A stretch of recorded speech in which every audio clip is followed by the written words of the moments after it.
This mix apparently doesn't have a lot of distance between its tracks. I was hoping to cut that off before. I hope that wasn't too terrible to listen to. I was hoping to cut that off before the next tune started, but whatever.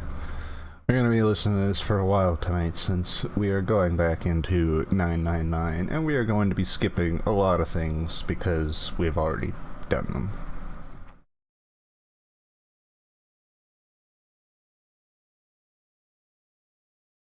And the game is already loading, good. Audio, all my things up properly. Alright. How are you tonight?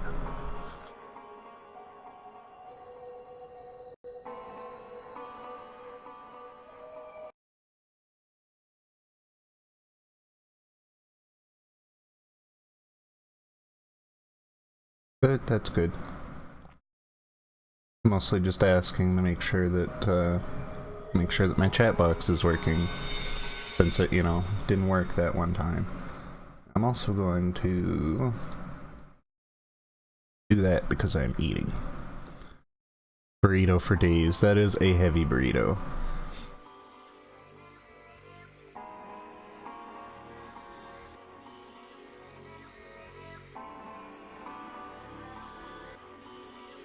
That is as much as the internet's going to get for the time being. They're going to get me eating a single fry.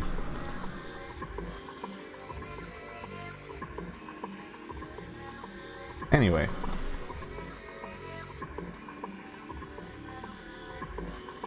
Where we last left off, we went through door 6. And we were immediately greeted with a puzzle as expected. This should be, assuming, one of the last puzzles that we'll have to do.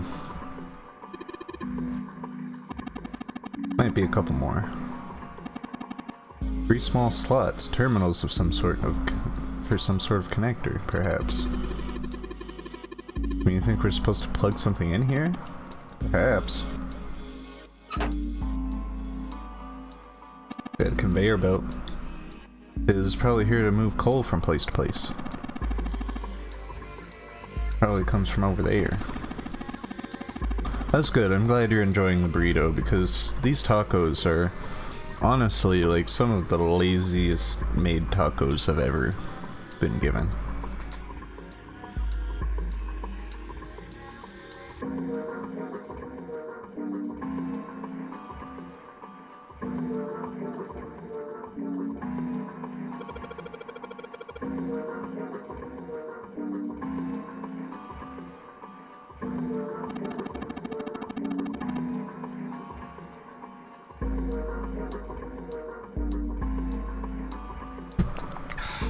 They're not bad, they're just messy as hell.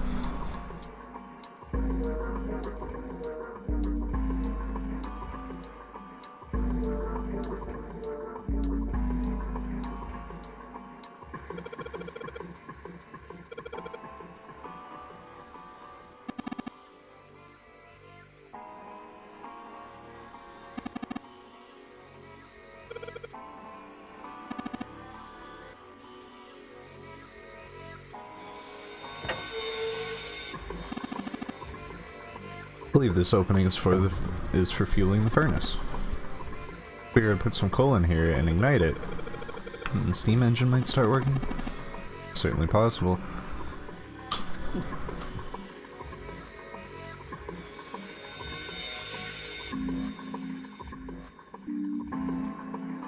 Well, we got a whole roll of paper towels, so just as long as you don't get any on my side of the bed.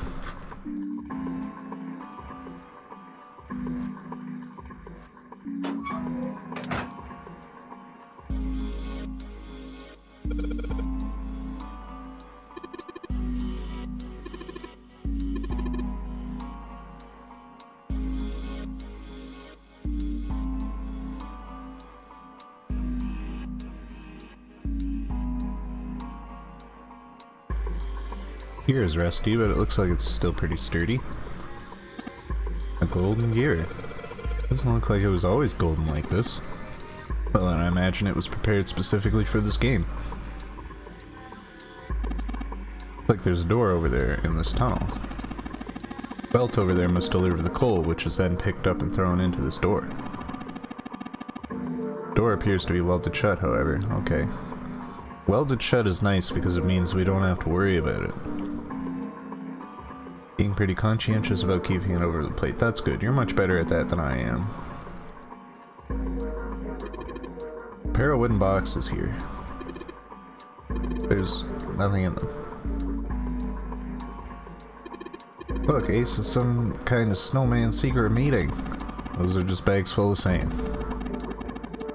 You use them as a counterweight when you're lifting something with a pulley system. Man, you're too serious. Oh. Gear is rusty, but it still looks sturdy. Silver gear.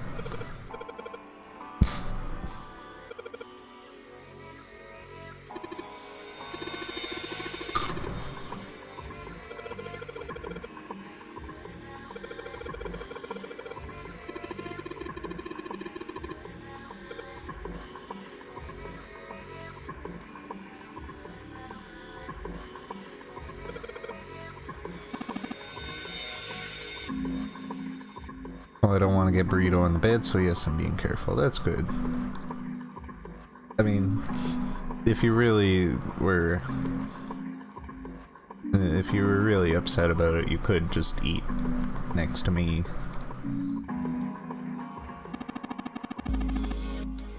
At your, you know, actual desktop.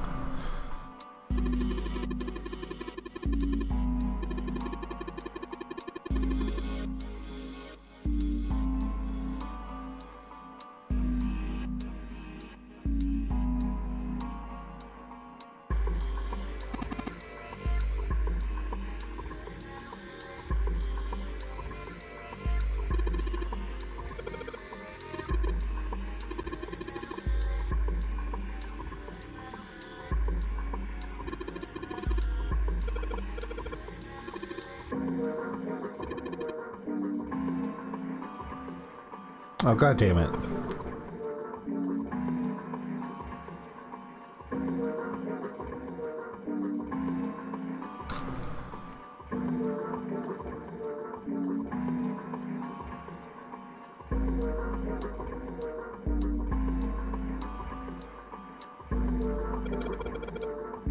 Bunch of wooden boxes.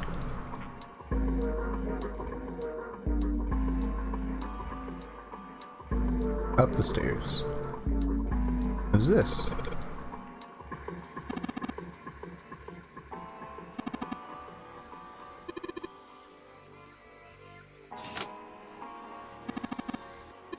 Nothing.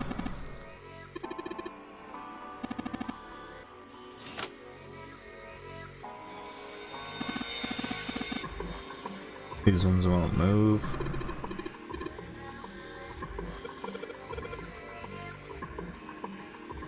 He'll survive, that's good.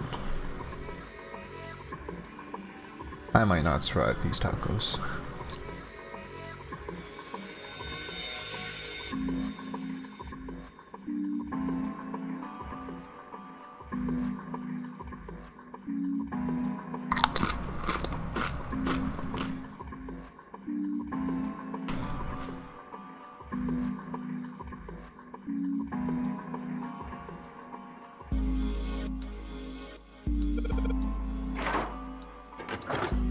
Oh, it opens. Wasn't that noisy compared to some of the other doors in this game?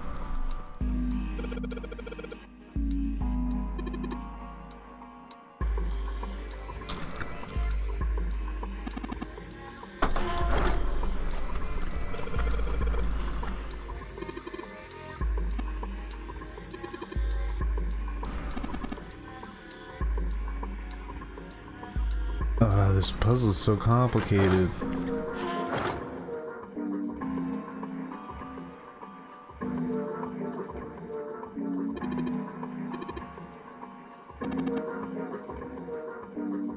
Okay. boxes. Wooden box in the end of a rope.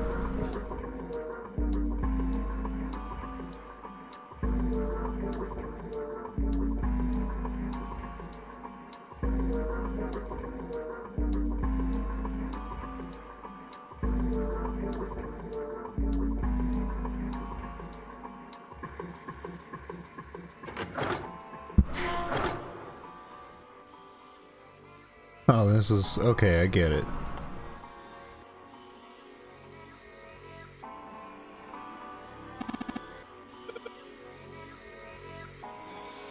Can't go over there. Pipe. What about door B? Oh, this takes us to the other side of these things. Oh, and this one actually has a wheel.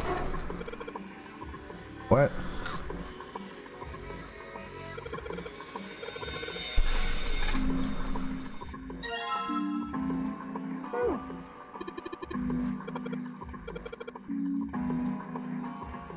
It's an old ship. It just falls apart.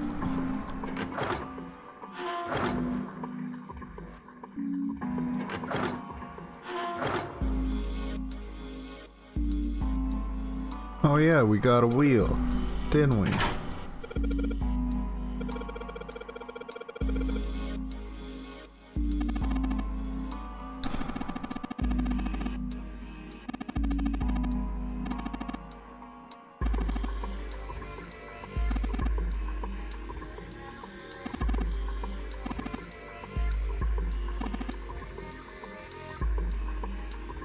Turning the wheel.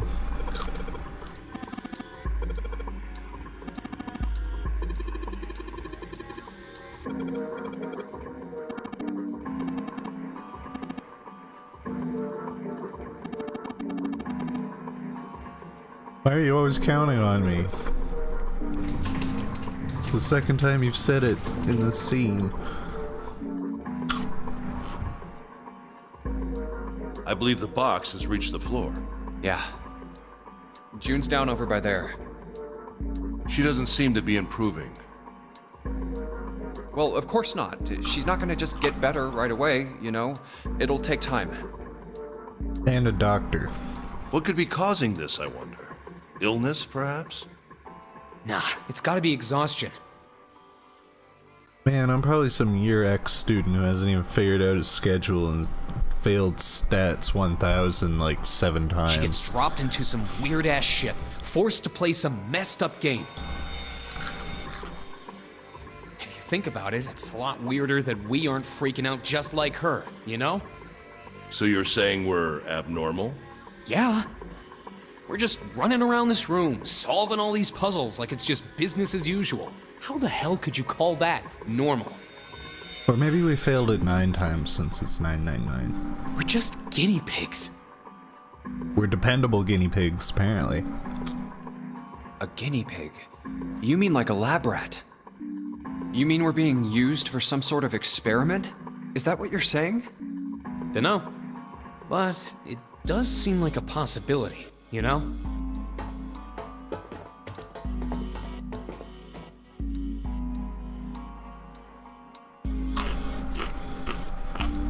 Funny you should say that, Santa.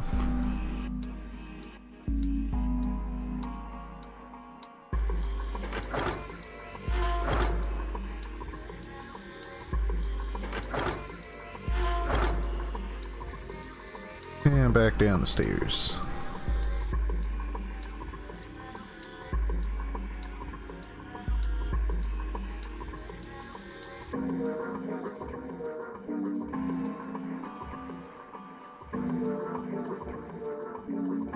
Oh, you can hear me crunching. Uh-oh.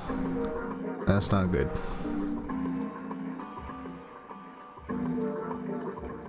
But you know that it bothers me, so... when I can't even hear it.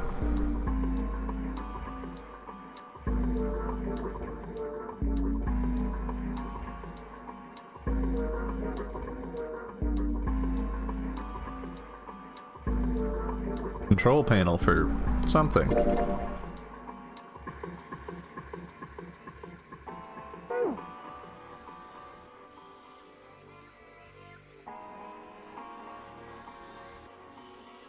Oh, would you look at that?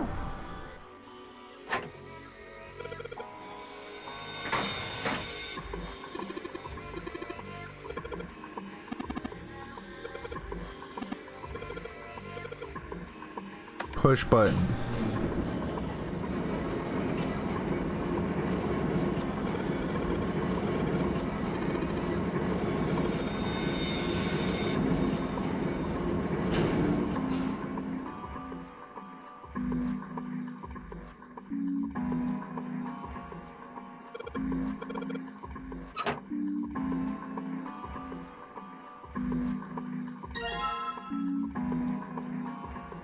Box filled with coal. Great.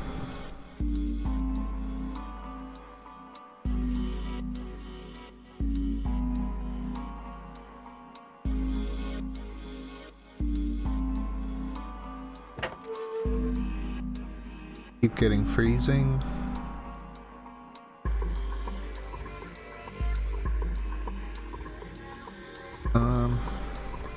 I don't know, I'll keep an eye out. I haven't really been paying attention that much to that. I have dropped a few frames, but...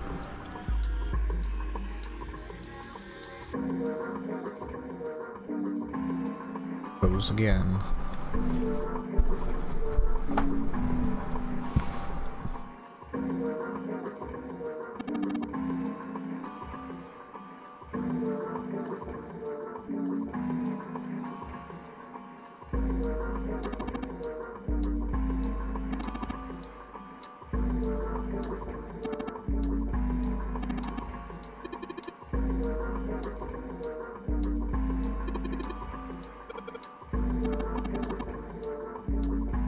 Okay, good to know.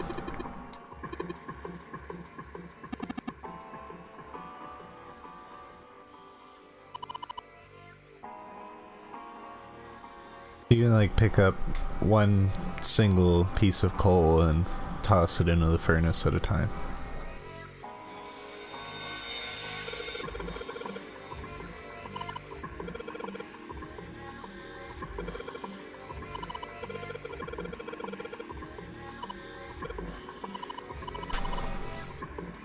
You need to rest and stop talking so you can finish this puzzle and move on.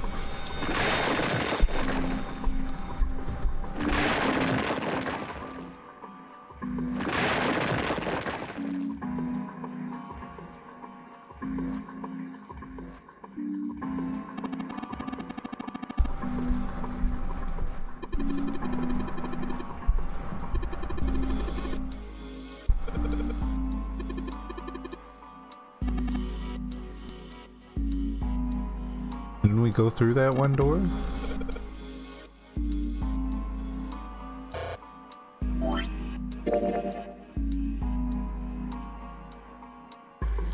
Yeah, we went through door 4. We should have pack matches. Damn it, Junpei.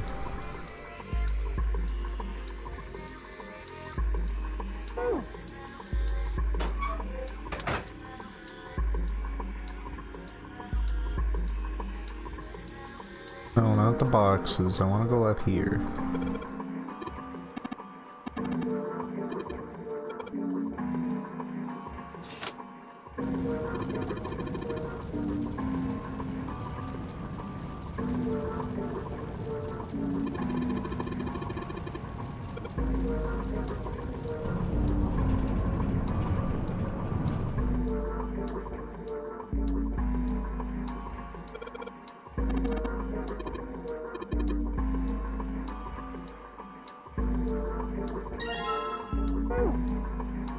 Gold disc.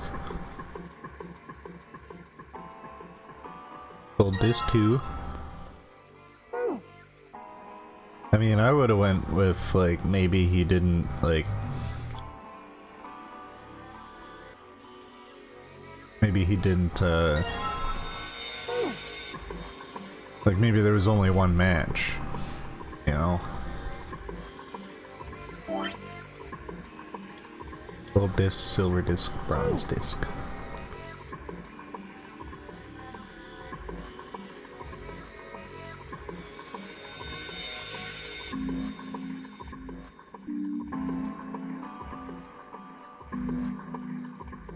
I mean, if there was only one match, that would be super shitty just because, you know. Imagine you just, like, matches are fickle. Imagine fucking that up and you're just. There goes an Onary game. All because of a match. I'm fairly certain there were multiple matches.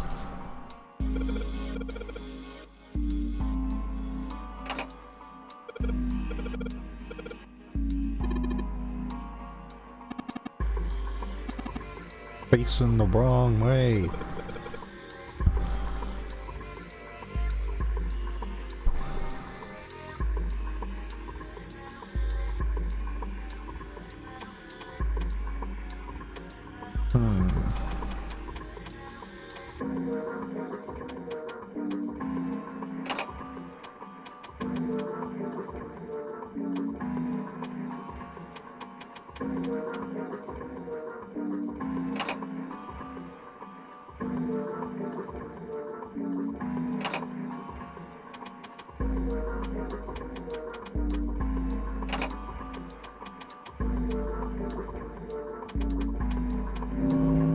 Alright, we did it.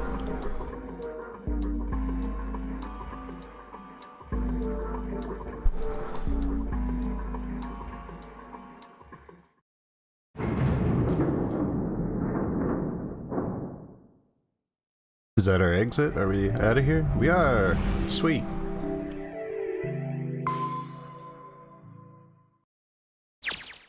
Yes! The door's open! All right, Junpei. Why don't you go get June now? Santa and I will keep an eye on the store. Why do we need to do that? Even if it shuts, we know how to solve the puzzle now. We could just open it again. Well, I suppose that's true. Shall all three of us go and collect June then? Nah, I'm cool. I'll let Junpei handle it. So are you only interested in being contrary? All right, I'll go get June. I'll be right back. This is it. Oh, Jumpy! This is where we die. Are you okay? Yes, I'm fine now. I'm sorry I made you worry. Let me check. Good. You're feeling a lot better.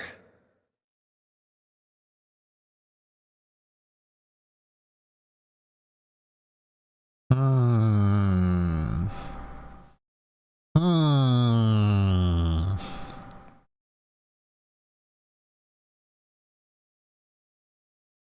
Hmm.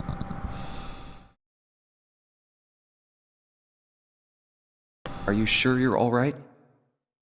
I don't know. Oh, you're such a warrior, Jumpy. Hmm. Hmm. Hmm? Oh, I was just lost in thought. Trying to figure out what to do about that demon over there. Oh, I'm glad I kind of paused on this, but Oops, yeah. I mean, warrior.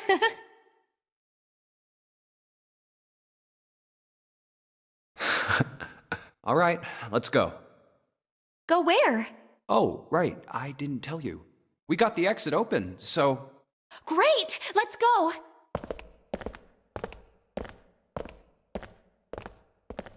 Oh, it's... I mean...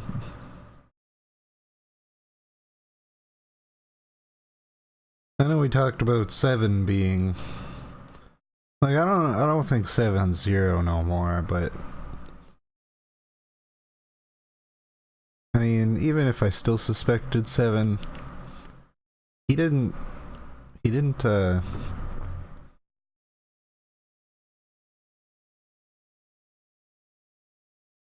like... He never suddenly became sick to have to bow out from helping out from puzzles. Santa? What are you looking at? It's a photo. It's my sister. Sister? Santa, you've got a sister? Is it Clover? Yeah. Kid was cute as a button. Was? What did you do? She was only about an inch tall then? Oh, sorry. I guess an inch is a little large for a button. Probably more like a half inch. Sorry. Why are you looking at it? I was her Santa Claus. Wait, what? Have you ever heard the story of the two Santa Clauses? It goes that a long time ago, there were two Santas. One of them wore white, and the other one wore black. The white Santa gave presents to good kids, and the black Santa played tricks on bad kids. They went on like that for a while, but eventually the black Santa's tricks started to get worse and worse.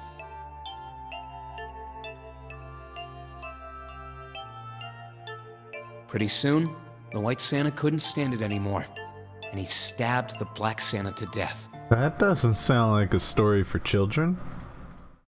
When he stabbed the other Santa, the white Santa got blood all over his clothes. And that's how he be. I feel like I've heard this before. And that's why, these days, his clothes are red. 100%, I've heard that story before. You could say that red is all that's left of the black Santa. I wonder which Santa I am. The white Santa or the black Santa? Huh. Aw. Well, you're pretty white to me. All right, let's go. Huh? Hey, what are you two doing? Let's get moving, come on! Let's go. Yeah. Oh, you're finally back. Sorry we took so long.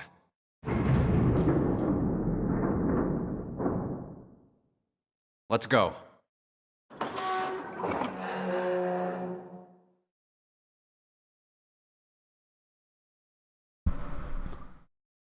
Are we right into Is this another a warehouse? No, I believe this is the cargo room. This must be where they store all of this vessel's freight. Might be. There are wooden crates everywhere. I wonder how old they are. Well, we probably ought to start with finding the exit, right? Let's get going!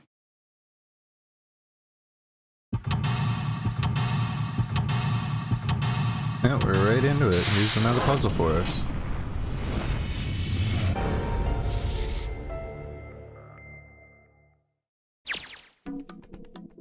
Soda's good. It's a little bit more sour than the Crush one is, and like slightly less carbonated, so it doesn't have as much of a bite to it.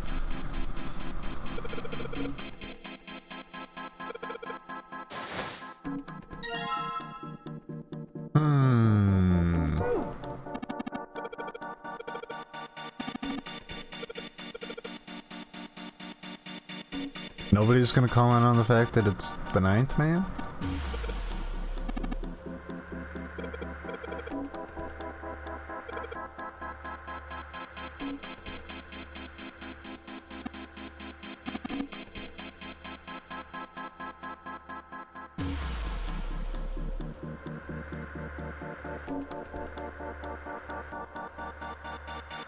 I don't know, maybe if we search it. Oh, there we go. Card with the Ninth Man's face printed on it. At least there was some acknowledgement.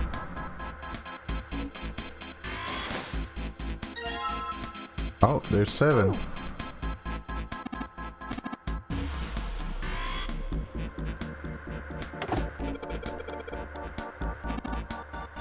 All the boxes have numbers on them, so... Oh, there's Lotus.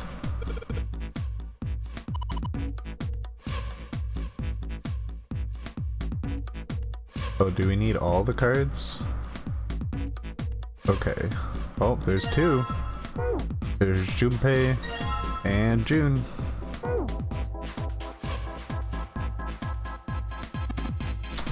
I wonder why the person that set up this puzzle, put both of those together.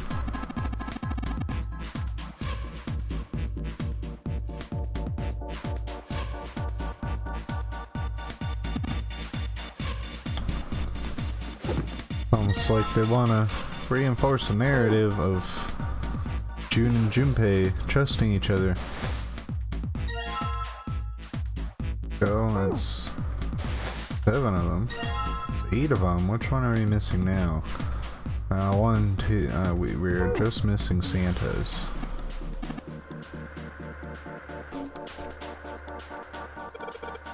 Stairs go up 3 stories.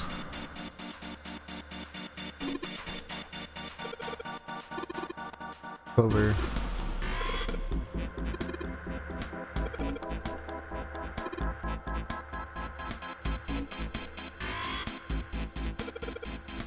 Monitor's off. It's got a green switch here and a red one, so kind of lever.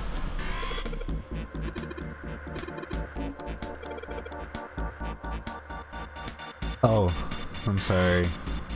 You can see them here. We got Snake, Ace, Ninth Man, Lotus, 7, June, Junpei, Clover, Snake.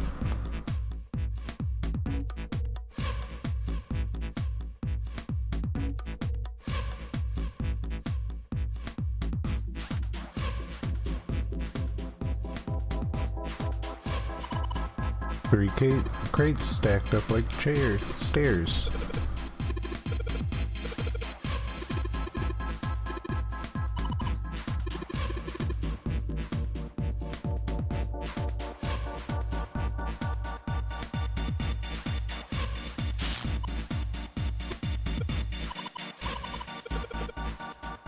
There's electricity running through the fence.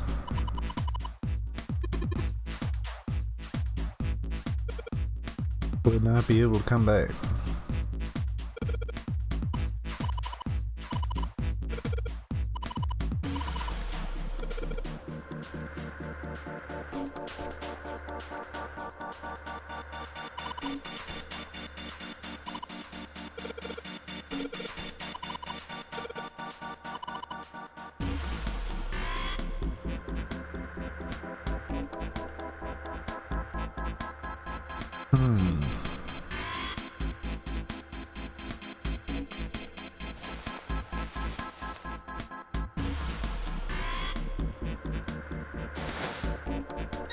Oh, we just didn't check that bag apparently.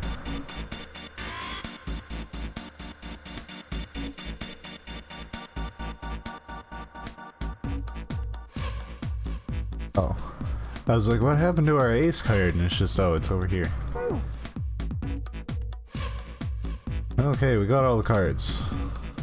Now we finally have all 9 picture cards. We just need to insert these cards into the slots at the front of each box. You know which card goes in which box, yes? Yeah, of course I do. It's really obvious. You just match our numbers to the numbers, then you pop the corresponding card in the right box. So for instance, the card with the picture of Ace on it goes into box 1. The card with the picture of Snake on it goes into box... Oh, Huh? What? I'll leave the rest to you. Hey, wait! What's wrong with him? Weird. Oh well, time to solve the 9 boxes puzzle. Ace's card is in box 1, Snake's is in number 2. I just need to do the same for the rest. And finally, the 9th man's card into box 9.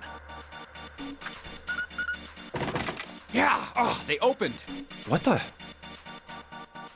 9 pins? They look like they're supposed to be keys, but they're not keys. I guess I'll take them with me. 9 pins.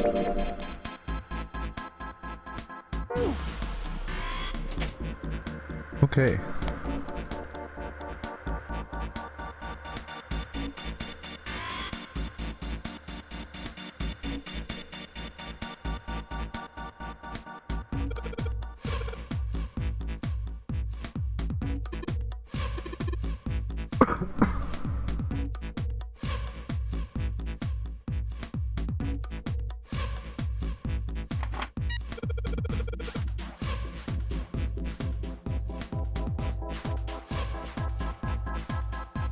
Hang on.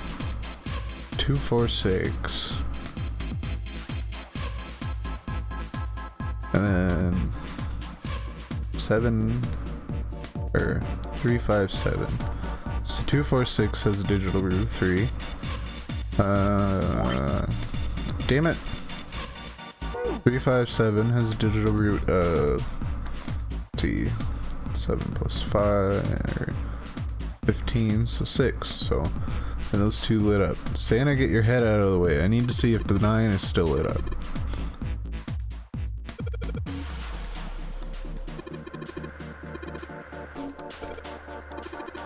Yeah, we just discussed that. Makes sense, right? Yeah. Okay, the 9 is still lit up, so do we just have to... 1, 2, 3 in the top, and 6, 7, 8 in the bottom. And they turned off. Okay.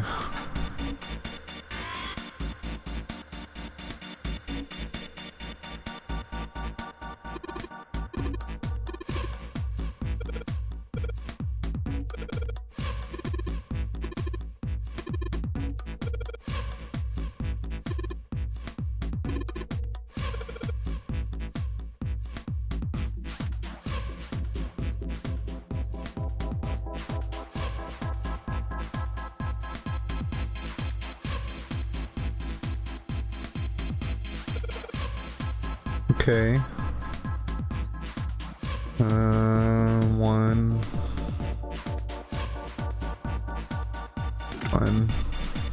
2. I don't know. 7.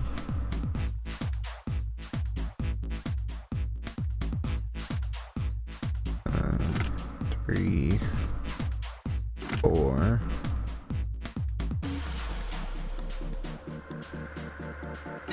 5.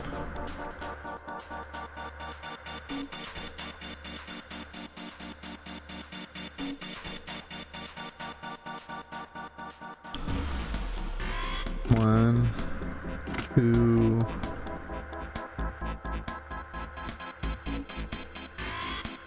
Wait, no.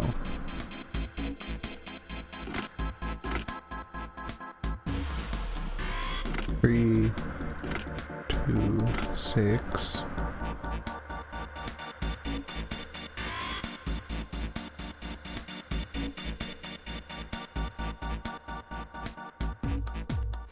And 7, 5, 1.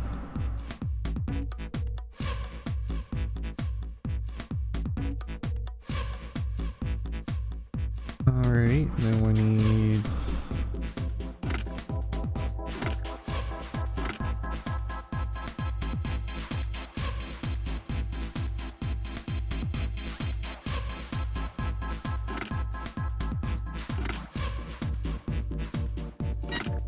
Oops. Not what I wanted to do. I thought about that one a bit more.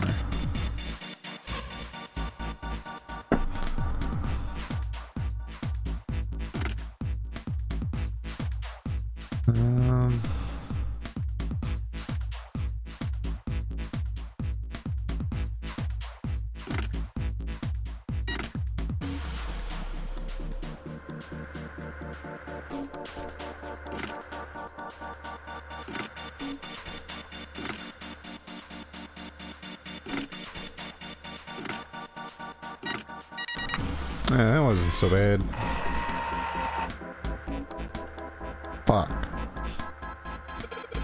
F. Big F.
Do they all have to add up to 15 or something? Like...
Okay, no way 9 can be in the middle. Good to know.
Hmm.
That looks like it's right, but I don't want to push the back button and lose this. Hang on.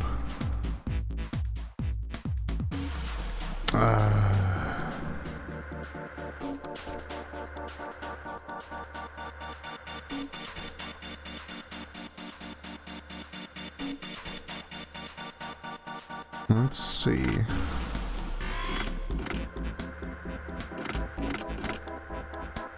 Two, 9, 4.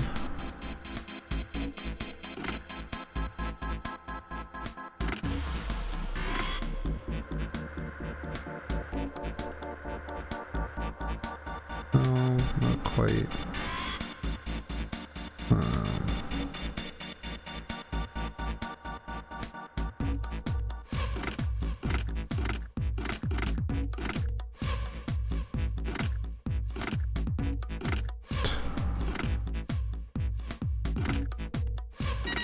There we go. I just had to order them, change the order of them a little bit.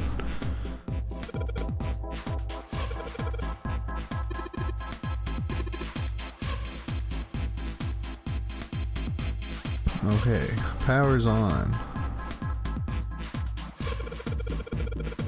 Yay!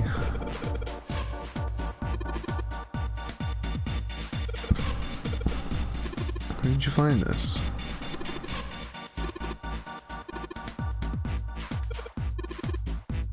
That? Ooh, sliding block puzzle.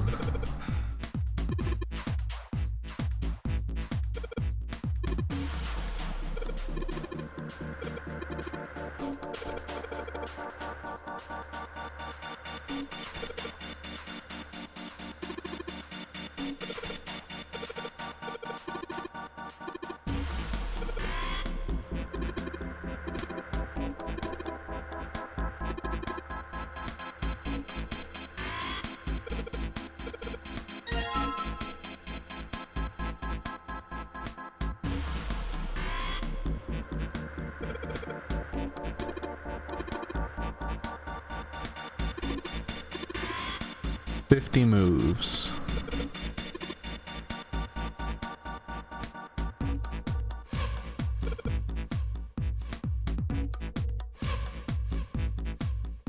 Okay.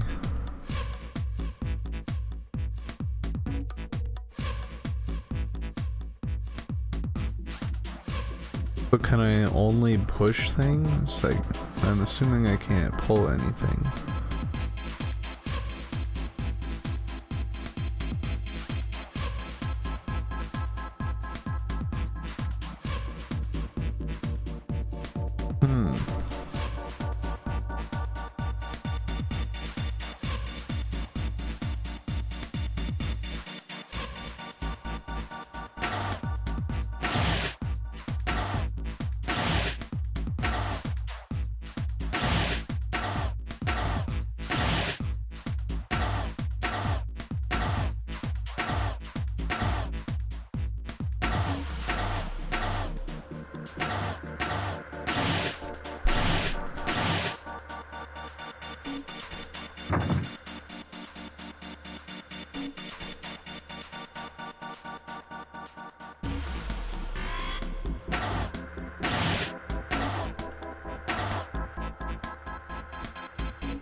shit.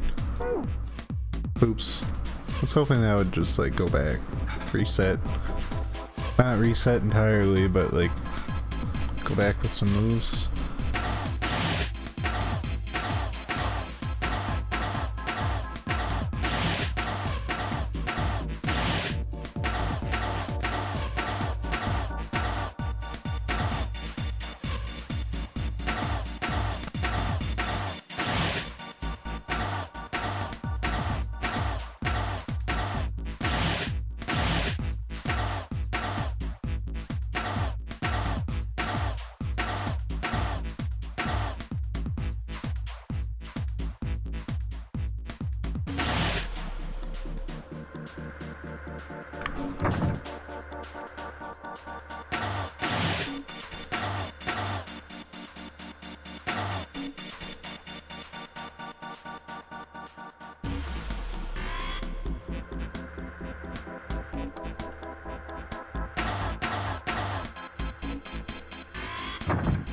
Oh,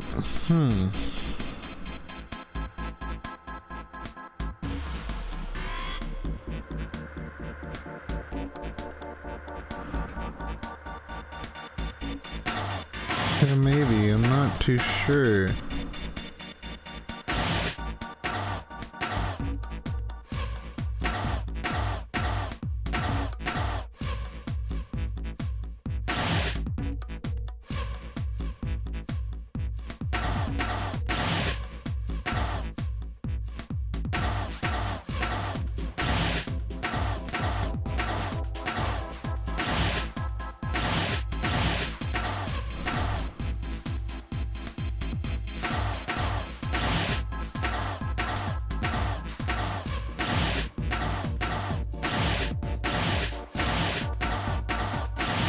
Okay, there's still enough moves to keep in that little mistake I made.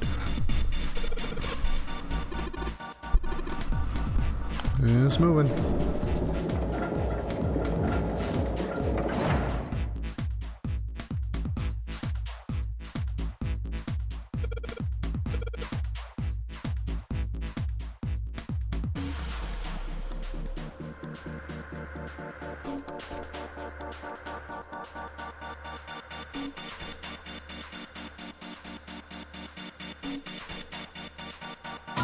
Mummy! Oh. Just kidding. Really? No, yeah. Whatever. Just open it. Okay, okay. A small key and Would you look at that? a gun? A gun. Yeah, a revolver. It looks pretty old. I wonder if this is a replica. This thing is... Are these real bullets? Oh, if this is real...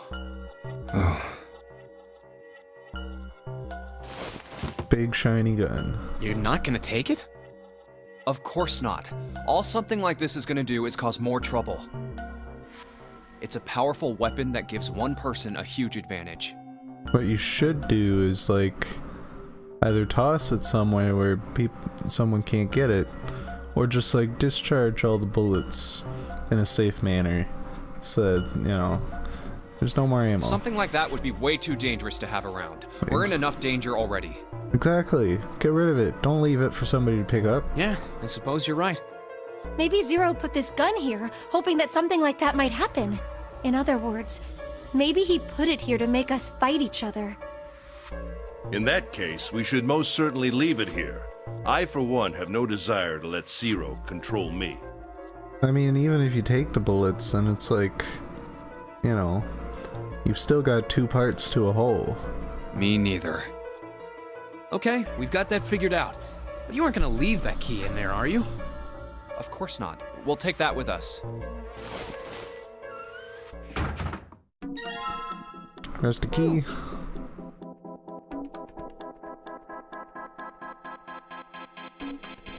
What's the key for?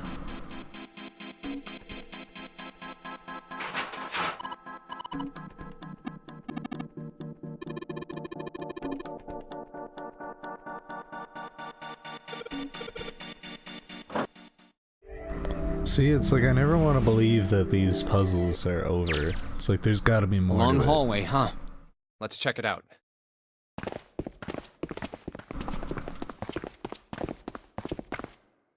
We've seen this elevator before.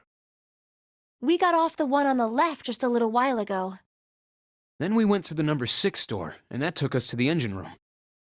Yes, and after that we passed through the cargo room. And now we're back here.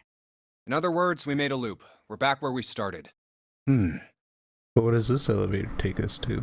We needed a card to get to this point. I don't see a card reader here. Perhaps we aren't able to activate it from this location. Why don't you just try pushing the button? Yeah. Ding. It works!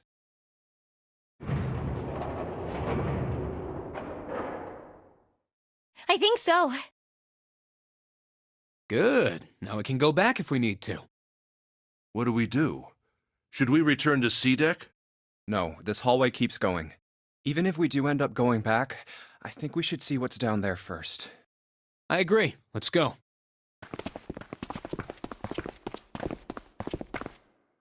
Looks like it ends here. Only one door. There isn't anything else. It's the only way to go. All right, let's open it.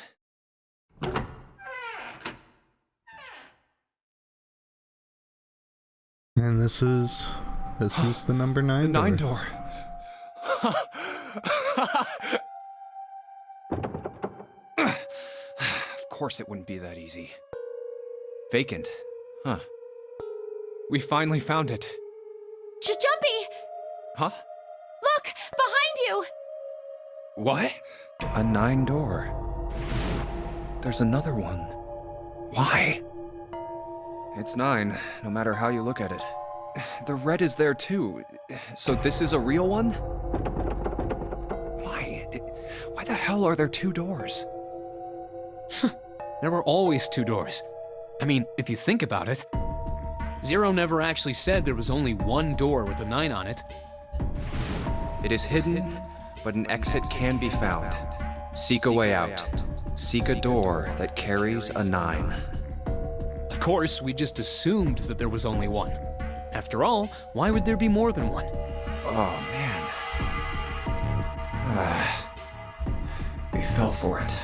There are 2 doors. That means that all 9 people who had met at the central staircase could escape. No one would be left behind. Now it makes sense why the bracelets are numbers, 1 through 9, divided into teams of 4 and 5 people. The digital root of both teams ends up being 9. Take 1278 and 34569 for example. The digital root, or 2349 and 15678, the digital root is still 9. There are a bunch of combinations that work and they all end up the same way. Yep. If one team has the digital root of 9, so would the other one. What does that mean? The answer's simple. From the very beginning, the Nonary game was designed to save all 9 people. That's how it was meant to be. Zero didn't lie. He never said there'd be only one 9 door. But anyone who'd found themselves in the game would have assumed that was the case. Fights would have broken out. One team would likely betray or deceive the other. Someone might be hurt. Someone might get killed. But eventually, they'd reach this very same room and realize how pointless all their infighting was. There were 2 doors. There was no need to kill each other. This game was designed for that purpose. This Nonary game. We were all arguing and fighting over doors at the beginning. But if there had been one slip-up, one tiny mistake that led to more, everything could have been so much worse now. So, what are we going to do, Junpei? Huh? Oh, right. Hey, What are keep it we together, going to man. do? Sorry. Jeez. So what do we do? What do you... We need to think about our next step. Do we let everybody else know? Our numbers are 1, 3, 5, and 6. That's a digital root of 6. The 4 of us can't open the number 9 door. The 4. Wait. Don't tell me. Yep. There's one combination that'll let 3 of us open the 9 door. That's why I'm asking, what now? What now? No, we gotta go back. Yep. I agree. We cannot leave June behind. Are you sure? I don't mind staying. I don't mind leaving her behind. It's okay. There's no way we'd leave you behind. Besides, I'd rather drown at the bottom of the ocean than escape with this sausage fest. Maybe I'll get to go to Atlanta. Are you sure you don't mean Atlantis? Huh? Oh, right.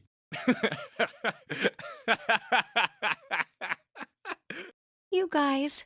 You feeling okay, Junpei? Very well. Best we head back to C-Deck then. We should be able to take the elevator we passed earlier.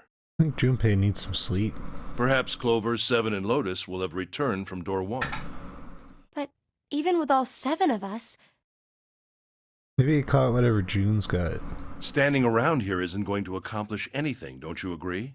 Let's find the other 3 first, and then search for another solution. I guess you're right. All right, let's go. Yeah. Okay. Huh. Come to think of it, what is this room? Yeah, we still haven't seen behind either of these doors. We've done 3 endings so far, and the farthest we've gotten is this room. We were so focused on the doors, we didn't even look around. Huh. And we still haven't hit this branch yet either. Cause like the ending guide never mentioned anything about this branch, so 3 endings, died in 2 of them, assumingly died in the 3rd. I mean, it was just like to be continued. It looks like it's set up for some kind of ceremony. But what kind?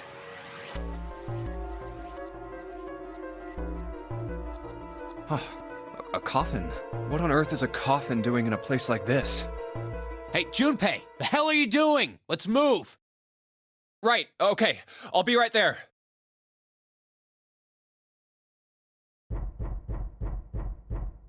Uh-oh, it's the knocking again.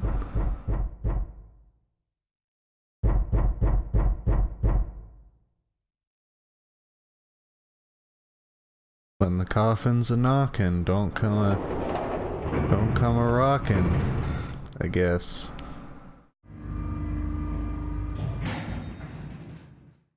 We're working on it, okay? We'll Look, get out of it's- the box eventually. I bet it's Snake in the Seven and Lotus. box. We've got a problem. Clover is gone. Gone, like exploded all over the place gone, or just disappeared gone? What? What do you mean, gone? When? Why? You 2 went into door 1 with Clover, didn't you? Yeah, we went through the door together. But Clover barely spoke to us. She just did her own thing the whole time. When she took the axe? There were 4 rooms on the other side of door 1. She wouldn't let us into the 4th room. She just said, I'll take care of this one. And shut the door. She must have blocked it with something on the other side. We waited for a while, but Clover didn't come out. We called for her, but she didn't answer. So I kicked down the door and we went into the room. But It was empty. Clover wasn't there. There was a door on the other wall. And it was open. We figure she opened the door and left by herself. We ran after her, of course, but Well, obviously we didn't find her. We figured that much out. Clover's gone. When did this happen? We got here just before you. You certainly have excellent timing. So you haven't searched anywhere other than near the staircase? No, we haven't. Very well then. We'd best separate and look for Clover. We haven't much time left. Let's begin. Yeah. She's not here. No, she isn't. There's no sign of her. Let's go. I know, right? She just... All right. I'm thinking we should probably split up. Okay, we have passed the crossroads at this point. I'll head back to the stairs and take the elevator down to E deck. June, you can take the stairs up to B deck. All right, that sounds good. But, What? could you stop calling me by that code name when we're alone? Huh? Sure, right. Now's I'll do that. now's not the time for that. No, we didn't decide anything. Well, we did decide with the rest of our route, because apparently we were supposed to take, like, we were supposed to go through one path but not the other for the keys.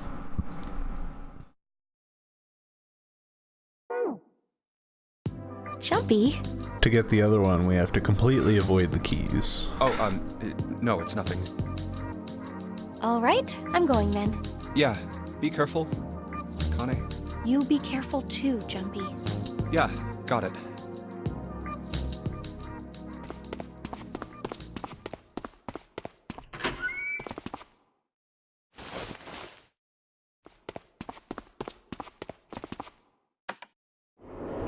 Nope, still no strange red-haired girls with axes.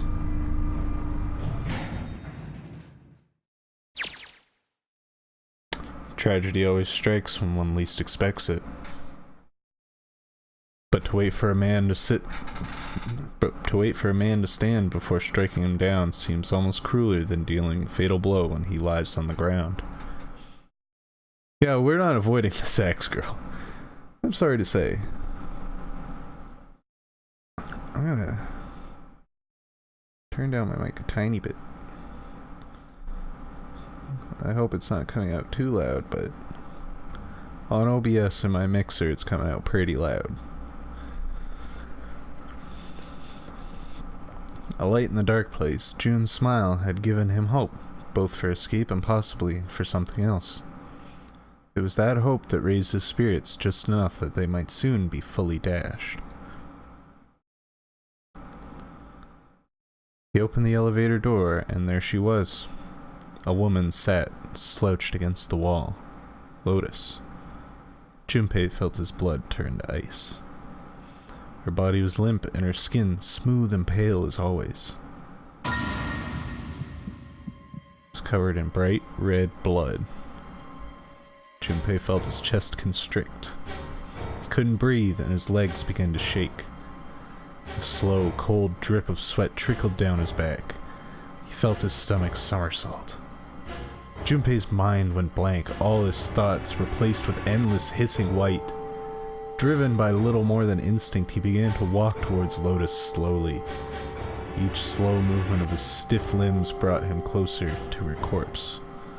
Finally, he stood next to her. Robotically, he bent down and put his hand against her neck. There was no pulse. No rise and fall of breath. She was slightly warm. Something, somewhere in Junpei's shaken mind told him that meant she had been killed recently. Yeah. It's doing so good. Yes, Junpei thought, his mind slowly returning. She had been killed. Someone had killed her. There was a deep cut on the left side of her chest.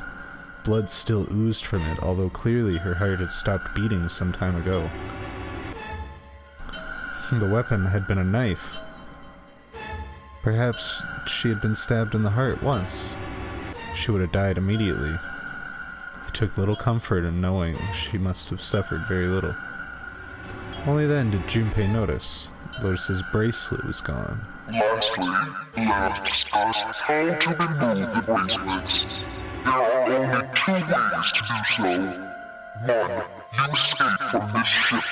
Two, more likely, reaches zero. In other words, once the bracelet is taken outside the confines of the ship, or the backside of the mirror's heartbeat has fallen to zero, it will shut down automatically. Is that why the killer had ended Lotus's life? So that they might have the number 8 bracelet? If that was true, then the killer was whoever wanted the number 8 bracelet. Or perhaps more accurately, the person who would gain the most by obtaining bracelet number 8. Who is that? Who would benefit most from the number 8 bracelet? The thought had only just entered Junpei's mind when he heard a noise. A sound like a sharp knife cutting through wet meat. It struck him as strange as the noise came from inside his own body. A moment later, the pain hit him. It wasn't merely pain. There was extreme heat as well. He felt as though molten iron had been splashed against the side of his body. Finally, his brain made the connection. He had been stabbed. But where? His body was quickly going numb. He couldn't tell where the knife had met his flesh. Given the circumstances, however, he had most likely been stabbed in the back. Whoever had killed Lotus had now done the same to Junpei as well. His voice was a little more than a weak groan. With that little strength he had left... excuse me. Need to get myself some water. With what little strength he had left, Junpei turned his body, trying to catch a glimpse of his attacker. But as he did, the knife dug itself in deeper, twisting viciously. Come on, Junpei, you're better than this. You figure it out before you pass out. He collapsed to the floor, a puppet with its strings cut. His arms and legs lay where they fell, oddly twisted and awkwardly positioned. Junpei's body was entirely numb. He could feel the blood leaking out of him, but nothing would move. Nothing save his eyes. As he lay on the floor, his life ebbing away, Junpei finally saw his attacker.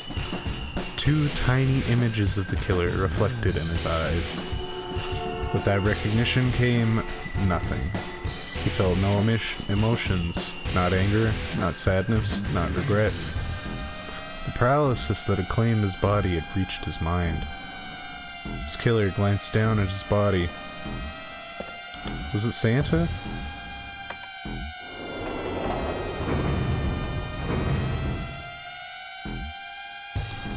Then, without a word, climbed into the elevator and was gone. His eyesight began to fade, the world grew blurry, and began to dissolve into an empty white fog. The fog crept into the edges of his mind and worked inexorably inward. Soon, it swallowed up the last that remained of Junpei's mind, and his consciousness left him. There was nothing more. Into utter emptiness he fell. Into zero. Whatever Junpei had been was gone.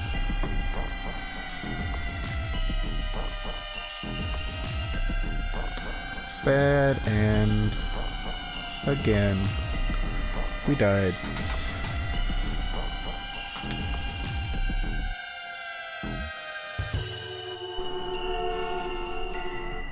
Cut and run. Cut, front, and detonate.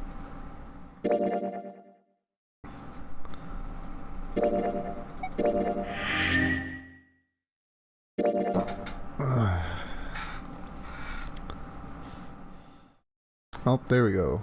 Red key.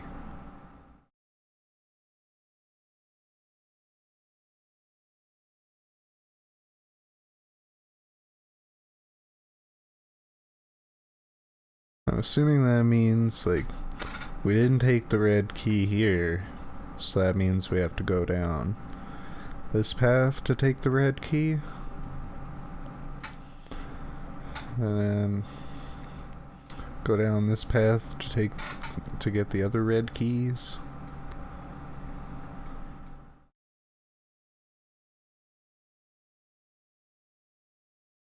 Okay.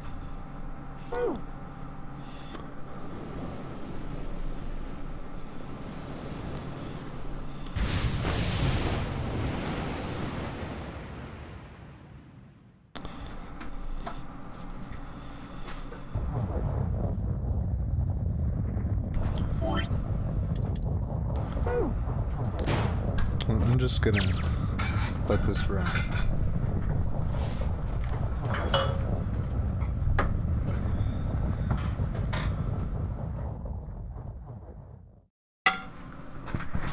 Drink the whole soda. Don't try any.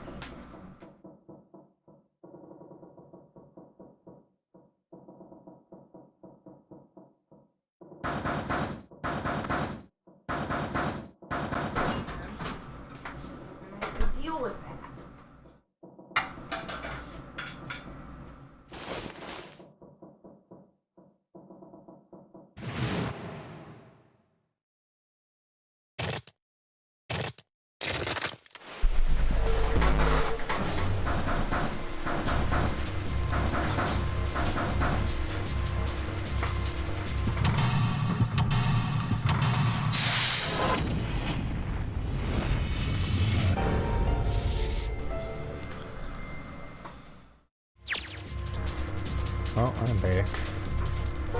was good timing on my part. Somewhat, on the other hand, it's not bad. I should probably hold on to this key.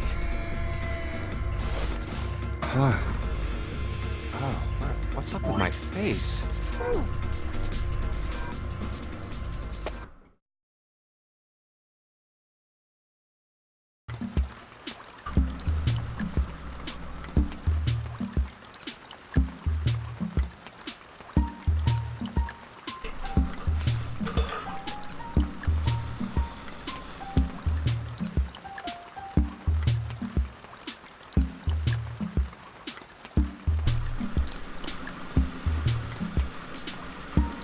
Not clicked on the window.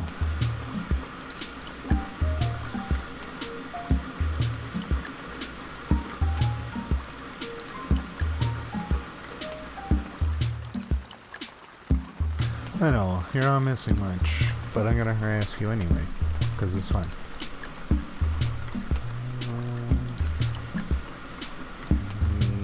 Blakey.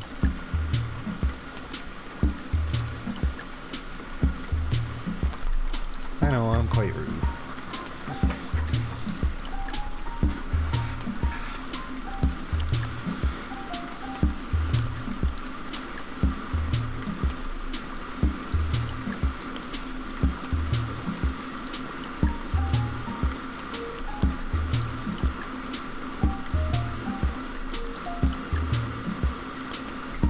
I've still got my note here somewhere.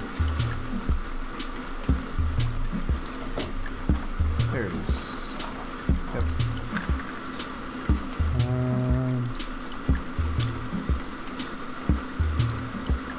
0, 2, 6, 3.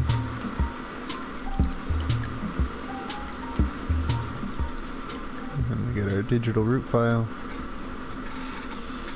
It's not a very long track.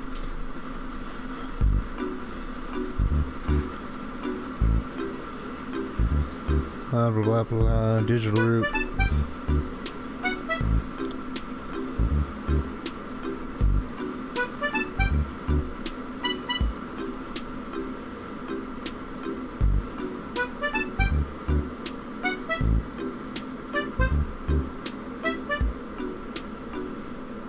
This one is 7, 4, 8, 5.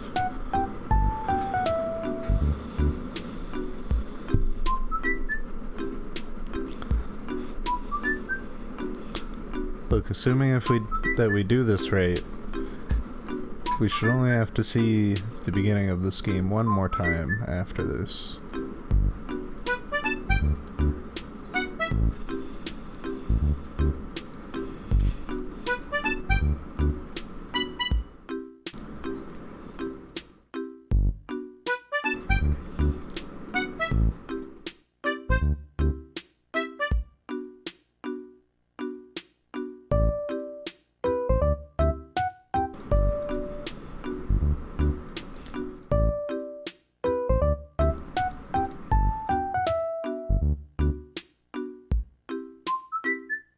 Well, once we finish this puzzle, I'll pull up the guide and make sure I get this ending right.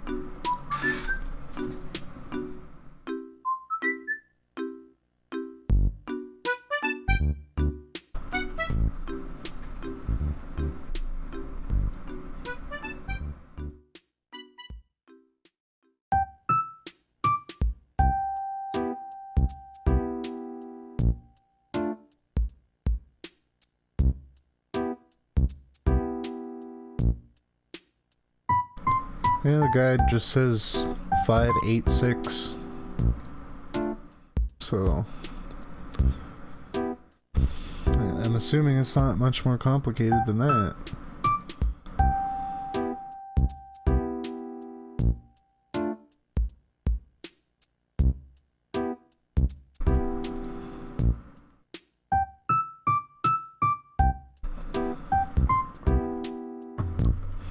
Well, we're going through 5 right now.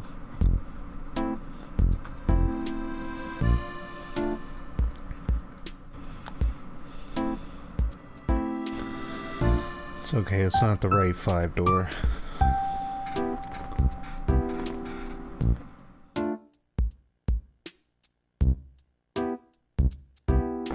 Just need to do something real quick.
Sorry about that.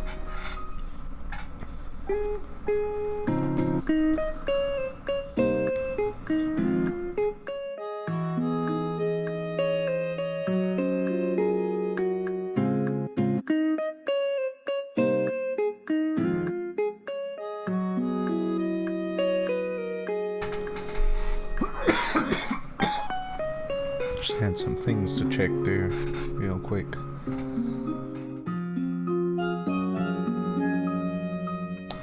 I may or may not have had an itch.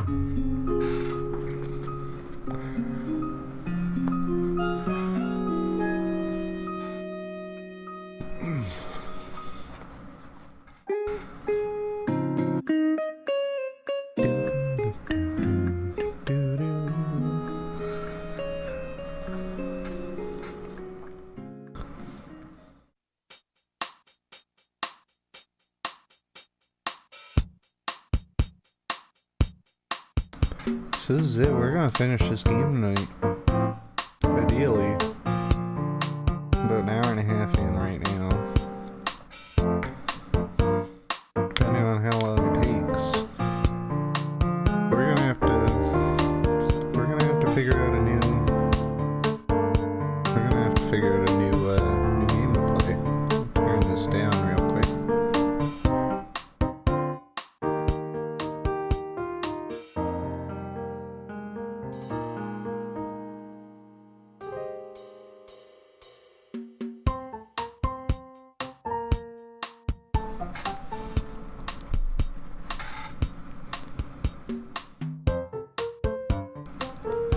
Yeah, just turn that down.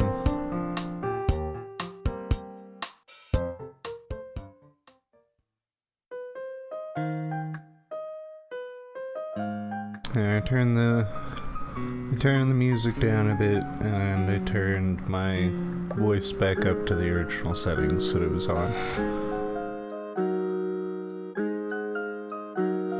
I was getting like maybe it's just because this game affords me the opportunity to look down at what's going on a little bit more, especially when we're fast forwarding through this, but like you know, I was hitting a bit higher than I'd like. But I mean, I can't tell how it's coming through live, so like I've still got more headroom based on my mixer, but I don't know how much it changes. Like somewhere in there, like I'm just about peaking, so you know.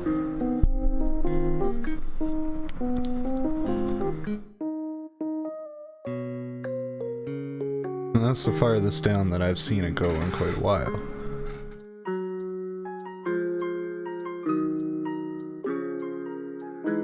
seems fine to you. Okay, well, like, let me know if it gets like if it starts to get distorted or anything, because then it's getting a little bit too loud.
Oh, we're getting a raid.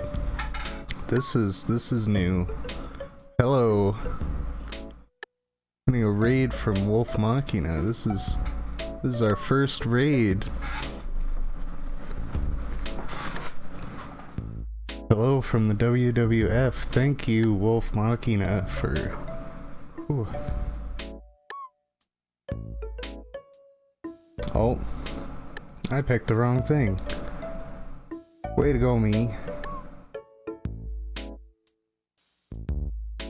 Oops.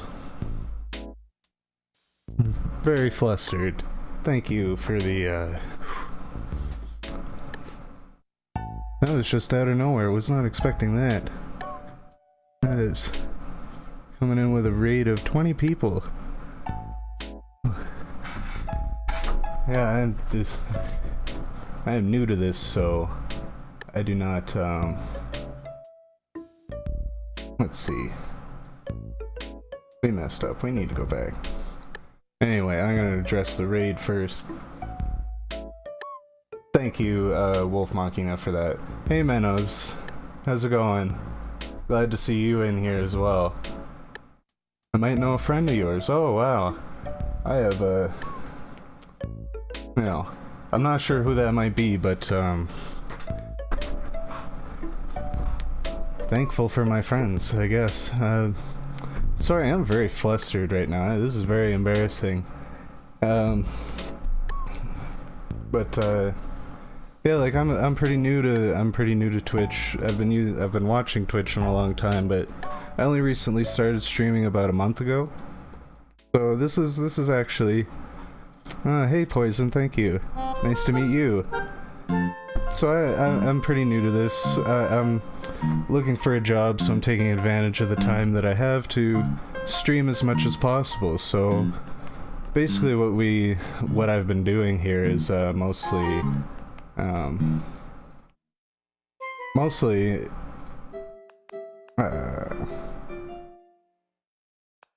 don't save here, turn to title screen.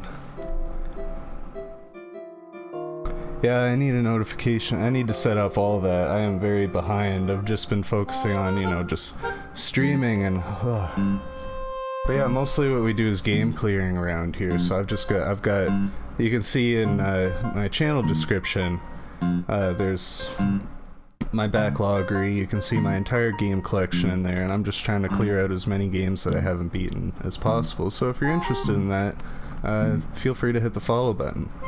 Wolf Monkey, what's this game about? This is 999, 9 hours, 9 persons, 9 doors. It's a visual novel, basically. It's a mystery game, mostly a puzzle game.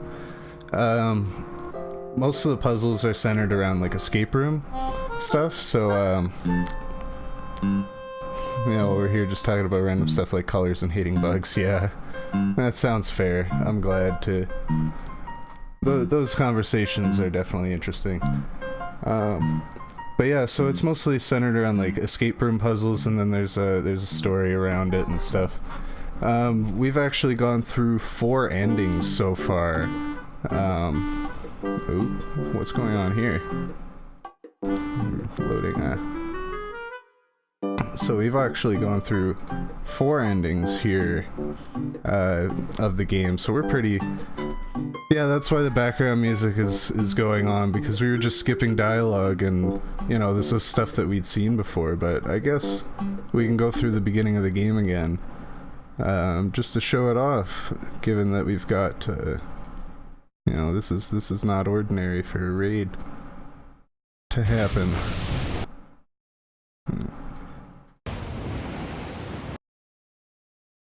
I am very bad at having all these things set up. I don't think you can sum up Wolf's chat better. Yeah, it was, well, Wolf gave me a follow last night. I'm not really sure when that was, but, so I followed him back, and I tried to, I checked out his channel, and it was, that was some good painting, Wolf. That was, like, I'm not huge into painting. I did a bit of Warhammer 40k for a bit before I started my masters, and then I didn't have time for it, but, like, that was, that amiibo was coming along pretty nicely. Yeah, you're welcome, Wolf. I'm looking forward to seeing some more of that. Anyway, so this is, you came in at a good time, because we were actually starting our 5th playthrough of the game, so now I guess we can just start over again, and we can, that's what he usually paints. He plays games sometimes, too. Yeah, I mean, whatever floats your boat. I like painting, too. I have a lot of friends that are artists, painters, and I've always appreciated it. As I said, I have like 2,000 points of Drukari, but that's about it. Amiibo chant. That, too. I'm a huge amiibo collector, so I love seeing that. A loud noise startled Junpei awake, and his eyes. Alright. We hit the roof. Yeah, that's what, Persona 4? 3 or 4? I haven't played 3 or 4. I've played 5, but I have not played 4. Oh man, I really need to get some alerts set up. That's gonna be something to do tomorrow now that we've got 12 followers.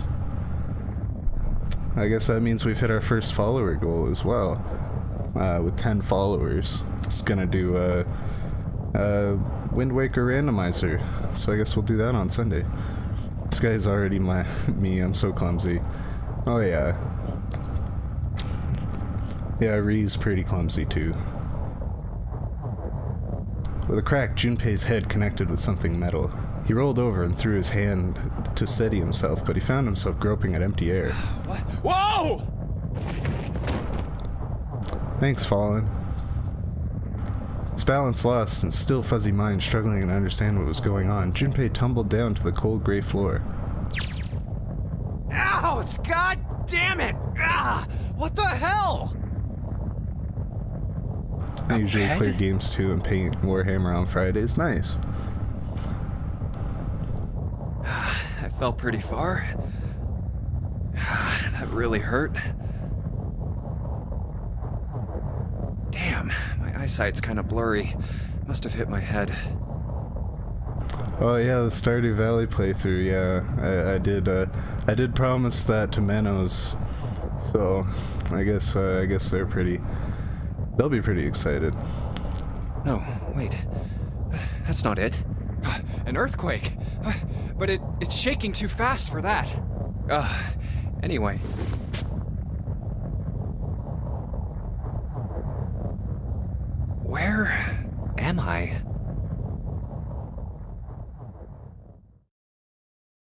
Wait, it stopped?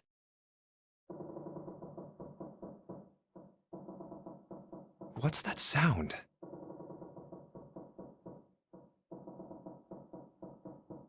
I'm not as clumsy as my sister who once dropped a glass plate.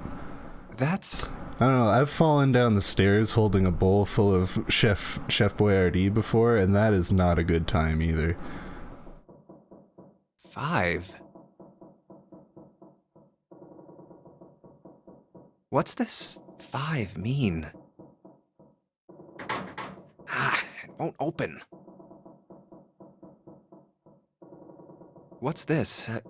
Is this keeping the door shut? Hey! Hello? Is anyone there? Open the door! Yeah, it was probably, I don't know, about like, let's say maybe 11 or 12 when I did that. I've fallen down the stairs a lot. I'm a relatively coordinated person, but falling down the stairs has been the bane of my existence. I think when I was 7, I fell down a basement flight of stairs, which were all just like unfinished wood, carrying a 24 case empties. That was a good time. I didn't leave that basement for a couple days. I also fell down the stairs carrying a drawer once and broke one of my toes. That was a good time. And then there was another time when Rhea and I were racing up the stairs and trying to get to the door first, and she slid across the floor and her foot went right into my foot, and I was just wearing slippers, and she broke the same toe I broke before. That was a good time. Yeah, I was gonna say, did you ever get your tea, Rhea? You can get up and get that now.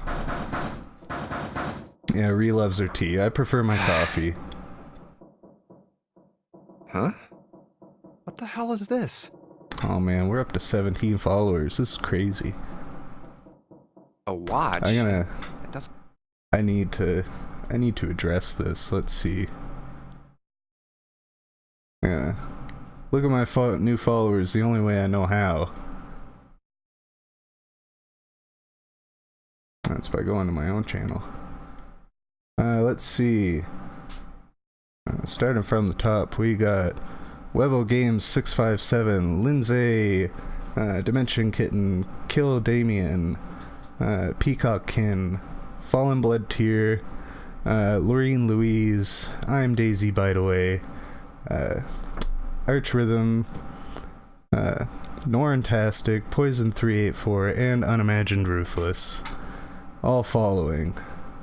Thank you guys. That is insane for me. Look like one.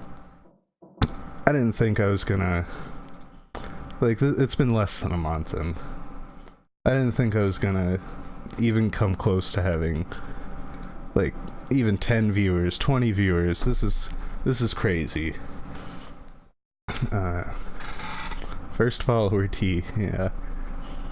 One time I was running, I was so stupid I decided to parkour my way up the stairs. I hit the first stair and tripped on it, fell up on my back and didn't break a bone. That's good. Not breaking bones is good. I call that talent. I want T2. Sounds good. Dreams come true. Oh yeah, thanks for coming around, Poison. 5. Enjoy your dinner. That's the same as the door. What? How do I take this off? Maybe pushing something on this will work? Nothing. Damn. Guess I'll have to force it off. Yeah, that's Stardew Valley playthrough. That should be, I don't know if I'm gonna do it, probably do it on PC, but I could do it on Switch. But that's gonna be a full 2 years. I haven't played through from the beginning to the end of the 2 years, which is when the story's supposed to end, so, you know, at that point I can consider the game finished, I can mark it off, and that's what I'm looking for. That's what I want to do. If people want it, well, oh, good. This we're getting closer. Thing won't come off. I got 18 followers now. What the hell is the deal with this thing? Where am I? And why the hell am I here? Why? What the hell happened to me? My head. Huh. This is... Hold on. Am I on a ship? I can't see anything. If only it wasn't so dark outside. Huh? What the... Oh, you gotta be kidding me. What the hell is going on here?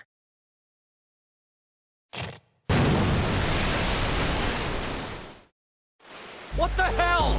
God damn it! Hey! Anyone! Is anyone there? Come on, if you're there, say something! It's not stopping. Oh yeah, Junpei's a very colorful book. I was on a scooter, a rock made it curve to the right, and I fell into sharp rocks. I got a black eye, half on the top of my lift was swelling, and I broke my right arm. I still have the scar on my mouth from that. Ooh, that's rough. Yeah, like, I've been fortunately blessed with fairly little injuries in my life. But I mean, it doesn't mean I haven't had some. Like, I've fallen out of a tree and I've got a massive scar on my stomach from that. That was no good. But I feel for some of the people that, you know, are just accident prone, just... I don't know. I try and be careful around everybody.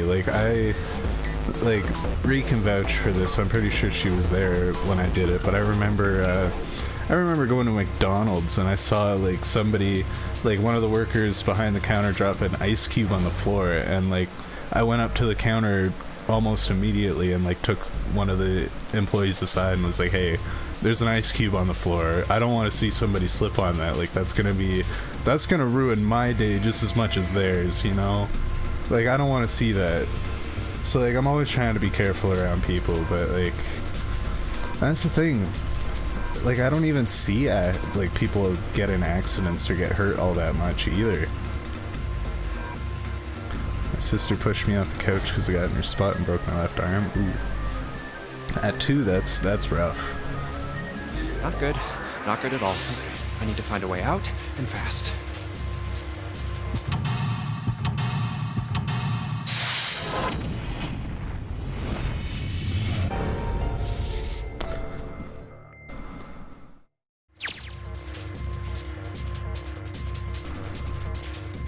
Ooh, yeah. That is not fun, Dimension Kitten. Not fun at all. This is our first escape room. I'm gonna make this look pretty easy since I've already done it, but basically, you know, you look around, you see what's available to you, and it's like any other escape room.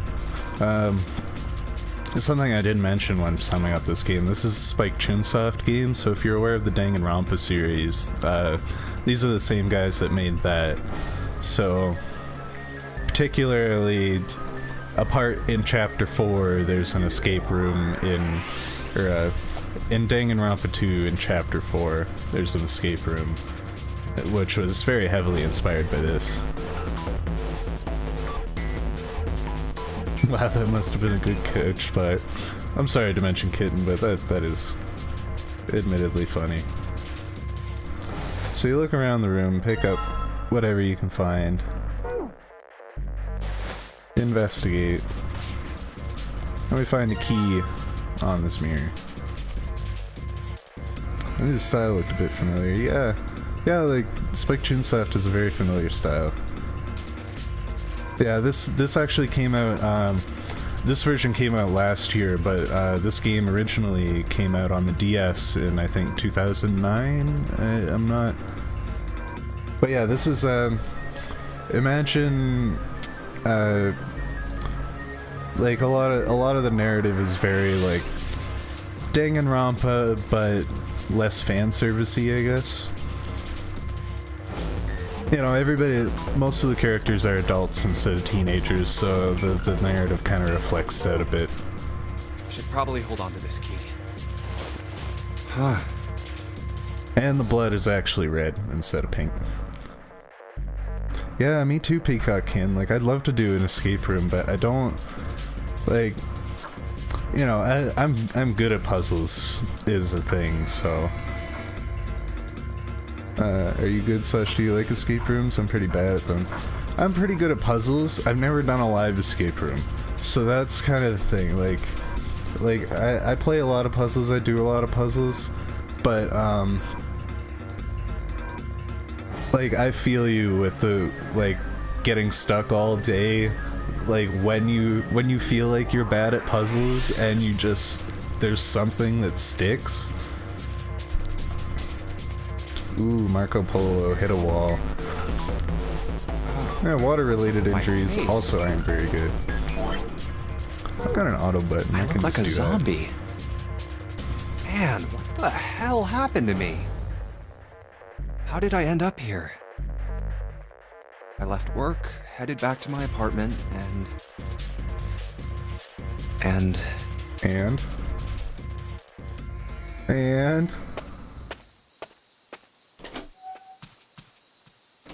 I'm back. Not like anyone will respond. Man, work was rough today. Huh? A breeze. Huh, that's weird. Did I leave? Everything looks okay. I must have forgotten to close it.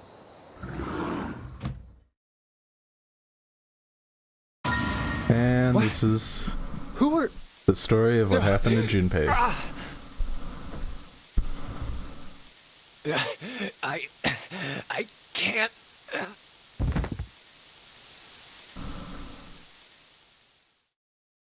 Consider this a privilege. You have been chosen. I guess Wolf might have been. I mean, like from what I saw, he's been streaming quite a bit today. He deserves a break, so. Dad? You are going to participate in the game. The memory game.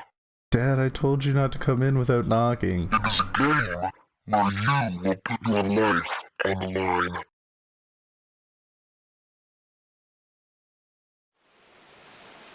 That's right. That guy with the gas mask. 12:44 a.m. Oof. That son of a bitch must have taken me here. When I get my hands on him... Well, I guess there's no way to know if that was a man or not. Yeah, I mean, I only started watching Wolf's channel today, so I don't really... Can't say I know much about him. I feel like I feel bad asking his viewers about him. It's kind of weird. But it's 12, assuming it's 12:44 a.m. where he is. That's UK time? I don't know. That should be... Oh yeah, that's GMT, so... Just who was that? They said, you have been chosen. Get out of my room, I'm playing Minecraft. What the hell is going on? Why me? You are going to participate in the game. Yeah, it does kind of sound like GLaDOS. I mean, obviously pitched down quite a bit, but... The memory game.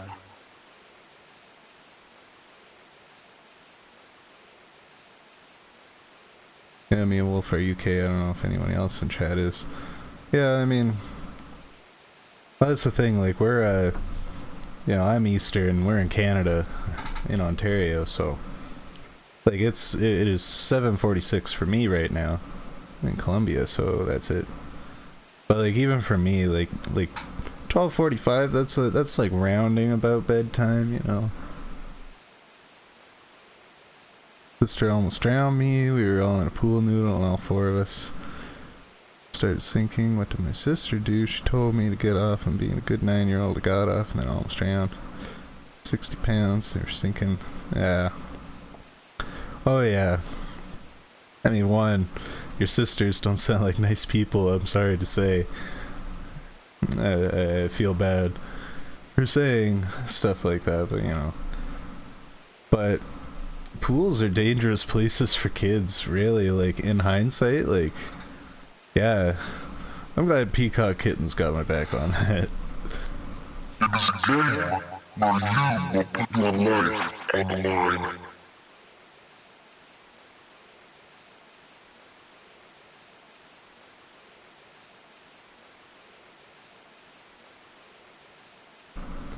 Sometimes he plays games, sometimes he paints amiibos. Well, I'm down for both of those. I mean, like I was watching it most of today, so I was enjoying it. I also put on Twitch streams a lot when I'm like sleeping or something, so. The Nonary game. Huh. I just beg you don't bring your sister here. Yeah, do it on somebody else's channel. What the hell is a Nonary game? God damn it!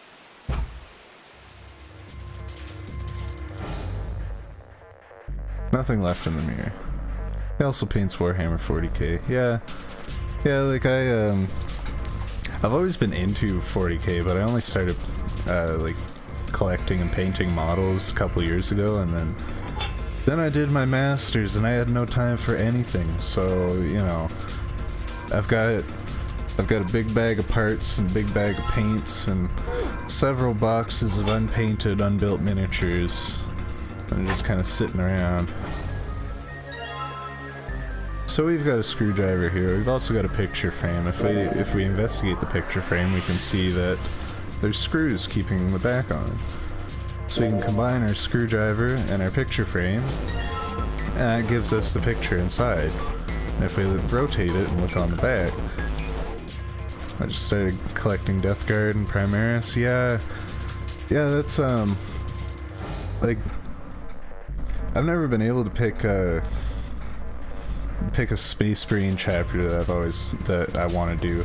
I feel like everybody has to do a Space Marine chapter at some point, but I'm definitely interested in Noise Marines, especially now that they've got like actual GW Noise Marines instead of just like the kits that you can get, the upgrade kits.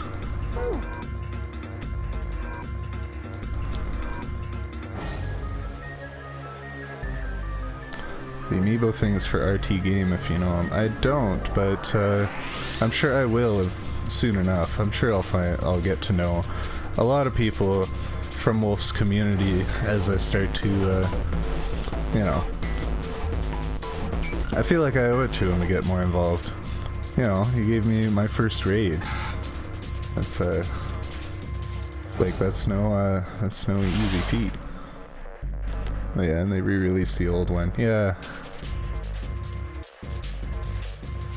Yeah, like I'm not, he's a big streamer. RT Game, yeah. Yeah, I think, cause I was looking through a bunch of different channels earlier, so I think his channel might have been one that I came across, I'm not too sure. He's a Lego streamer. That sounds badass, actually. I would watch Lego. I got a 4-year-old brother, so you know, like I'm down for Lego, I'm down for Hot Wheels, I'm down for all kinds of stuff. He isn't, but I assume that was probably a joke, but still, I would still watch a Lego stream.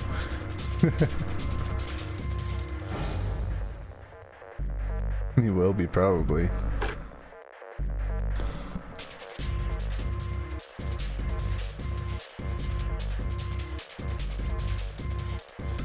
Yeah, so this is now my 6th time going through this puzzle.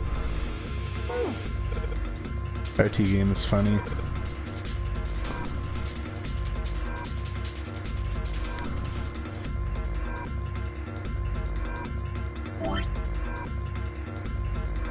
Let's see. Yeah, I could just, you know, blow through this. He is a Lego streamer and also a sadistic god. Also down for both of those things. I'm down for a lot of things, if you guys haven't noticed. But yeah, I feel like I should explain what's going on with this puzzle before I just, you know, solve it. So we got these two notes. We got blue and red. Obviously they're split up. And then we got the back of the old picture that we got out of the picture frame. And that basically tells us what numbers we need. So if you look at the blue, you get you get 0263. You look at the red ones here, you get 7485. As I said, this is the 6th time I've gone through it. He's a follower of Slaanesh. Oh, okay. That makes sense. I too would like to follow Slaanesh one day, but at the same time, my first love is Drukhari, and they're not fans of Slaanesh. They're not fans of a lot of people.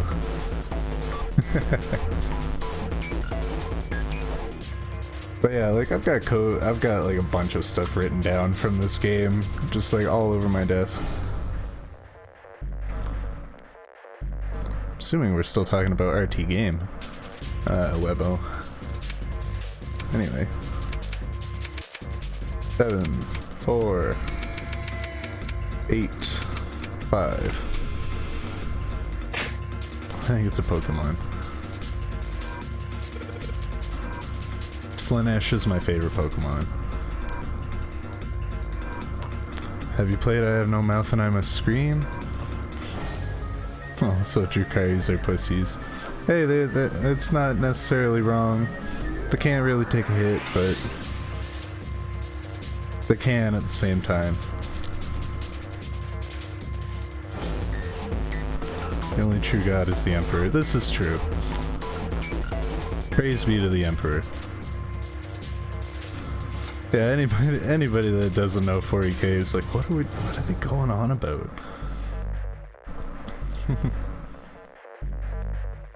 But no, sorry, Fallen. I haven't played I Have No Mouth and I Must Scream. It definitely looks interesting, but I do not have it in my collection, actually.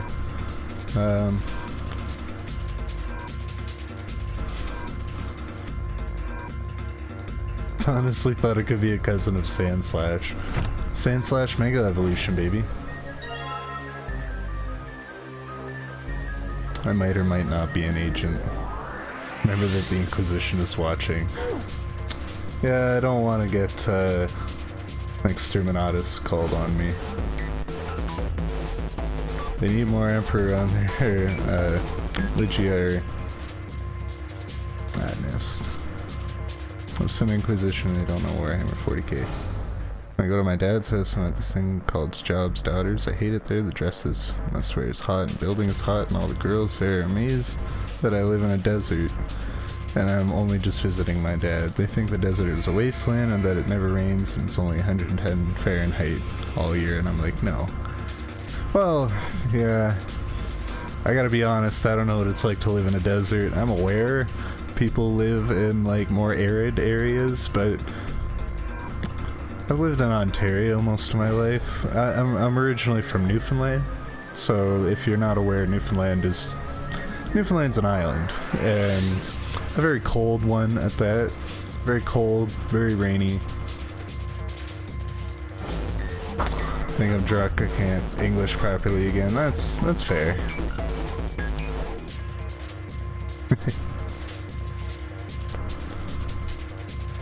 I don't need to worry about bad English around here.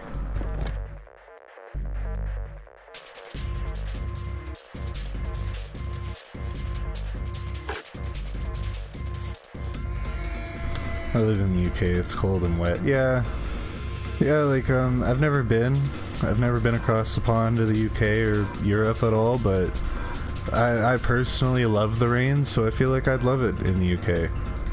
I feel like I'd enjoy that. I know it can get cold at night, but I have to say, imagining rain in the desert is odd to me. Yeah, like, it's not... I mean, I feel like I've had a little bit more experience that maybe I could imagine it. You know, I've seen thunderstorms in Texas, but like, you know, to be in like a literal desert, I don't know. Anyway.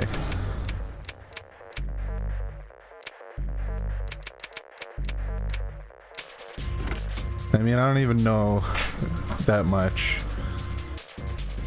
I don't even know that much about deserts, so I don't know what a literal desert might actually constitute as. I got drunk hours ago, Fallen, don't worry. You'd be the only person that likes the weather in the country. I probably would be.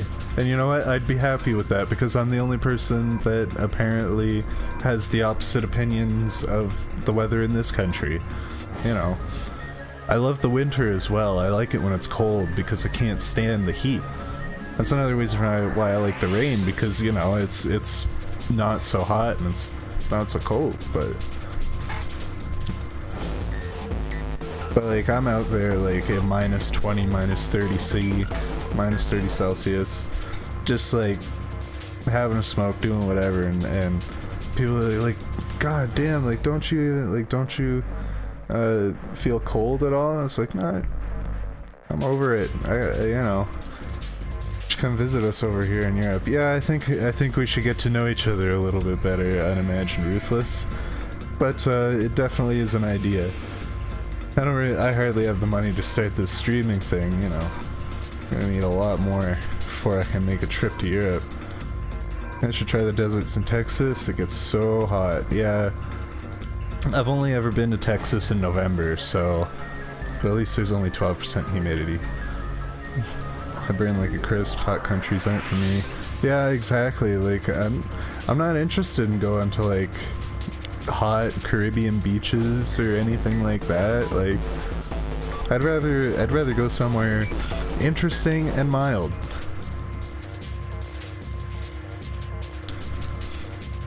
Try to live at the side of the Amazon as it's hot and moist. Sunburn risk is real. We're both pale. We live in a basement.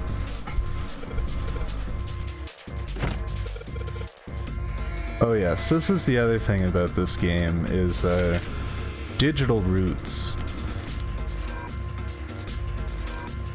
So digital roots comprises of... Don't say it like that. Yeah, well, it's true. I mean, we do live in a basement in cold Canada. I mean, it's like our own basement. It's not like, you know, somebody else's basement. It's an apartment we rent ourselves, but it's a basement nonetheless. Sister is so pale, she's the color of white, pure white. Yeah, like, I used to be like that when I was a teenager, but that was also because I didn't go outside at all. Like,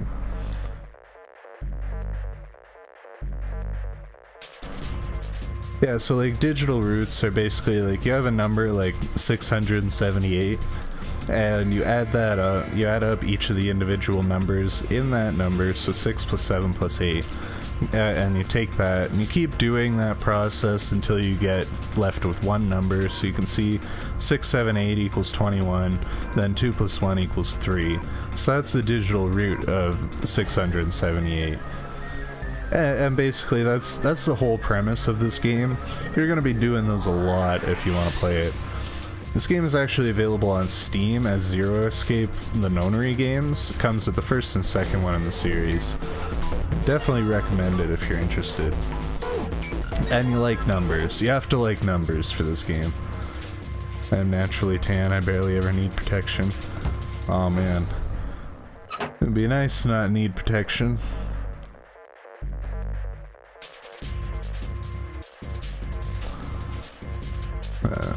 Some places don't tend towards basements, but they're pretty common here. Yeah, there's a, like, you know, the Canada having not just a basement, but particularly like an unfinished basement. I don't know if that really means that much to you, Dimension Kitten. When I say like an unfinished basement versus a finished basement, basically like an unfinished basement is, you know, there's no walls or anything put up, it's just like the foundation, insulation that's held in, and usually like traditionally you'll keep like your laundry equipment in there, like your washer and dryer and stuff, or like a deep freeze, something like that. And like a finished basement is, you know, it looks like the rest of the goddamn house. It's got drywall up and everything. Numbers are kind of my nemesis. Yeah, I feel that, Peacock Kin. Like, but like my numbers are just I've always been good at numbers, but I also hate doing math, so I went as far as taking Calculus 1 in university, but that was about it. I guess I took discrete mathematics as well at some point.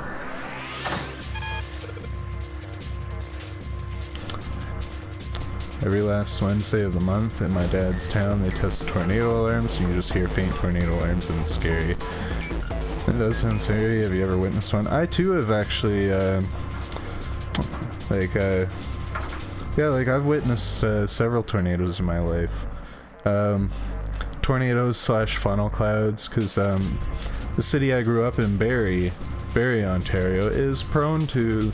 It's in an area called Tornado Alley in Ontario, and it's the last major tornado that hit Barrie was 1985, I believe, but still, like every June, July, it would be like, I remember being in school doing tornado drills, and then, you know, close to the end of the year, we'd have one actual tornado alert thing.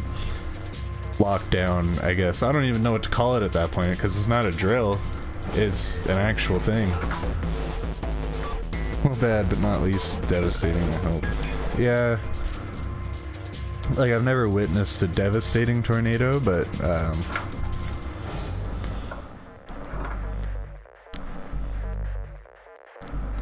yeah, like in hindsight, it's not so bad when it comes to like tornado drills and stuff. You know, like it's to keep the kids safe. You learn how to deal with it, and they are not too far off from like the nuclear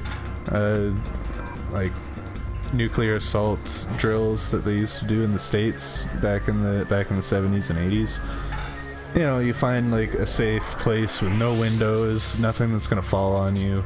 But it is, like, when you're a kid, it is definitely scary. Like, you know, I remember the first time we had, like, our actual, an actual tornado warning, and, like, there was a funnel cloud nearby our school, so, and to have, like, a bunch of kids, I must have been, like, 8 or 9 at the time, and to have a bunch of kids, like, ranging from... like 5 to 12 years old, probably about 200-300 kids in that school, and having them all crammed into like the gym and the locker rooms and like, you know, anywhere that didn't have a room or things that would fall, and just huddled up against the wall for like 4 or 5 hours straight. At first, Kiori, the tornado alarm's going off. And that lunch girl came up to me and said, we're all gonna die, so I panicked. She said it was a joke, stupid, and walked away. I wanted to... Oh, yeah. Yeah, like, that's the thing. Like, you know, in hindsight, it's like, yeah, like, haha, like, we were scared, whatever, we got over it, but, like, in that, like, especially for kids, like, I remember being that young, and, like, after... Because we weren't allowed to, like... everybody's parents had to pick them up from school, and of course my lazy ass parents didn't come and pick me up until like an hour after school because they didn't realize it was like, I wasn't allowed to walk home. So like they finally came and got me, and like I'm still in tears over the whole thing. Like I was traumatized, and I remember like I used to have a lot of trouble pronouncing words as a kid. I never really found out why, but I guess when I was trying to say tornado, it sounded like tomato, and then my dad would not stop making fun of me about it. He spent the entire, like, the rest of the day, like, oh no, the tomato is gonna come and get you, and it's like, come on, dude, like, I had a serious traumatic experience. I just want somebody to be like, it's okay, you're gonna be fine. And it's like, God, like, you gotta be a fucking pain in the ass about it. I'm sorry, I hope you guys don't mind language, because it's... I try to be discreet, as I mentioned before. I have a 4-year-old brother, but, you know, comes out when I don't have to be around him. Too bad it was military school, so we all had parents in the military, so she moved away. Ooh, yeah.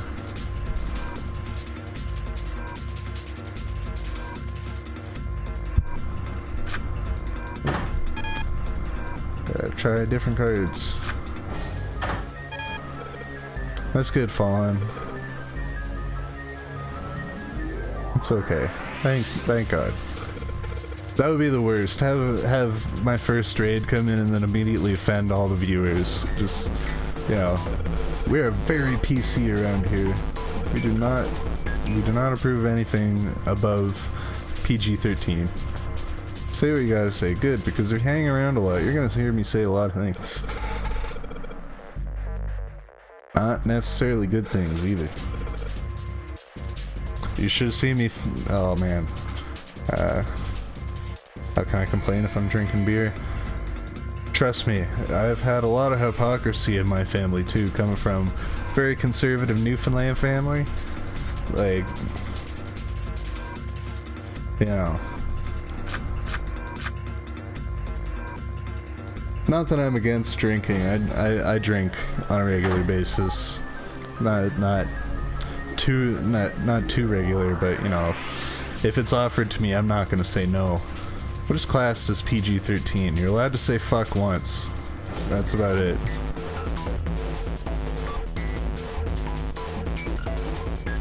At least that's how it is for movies in North America.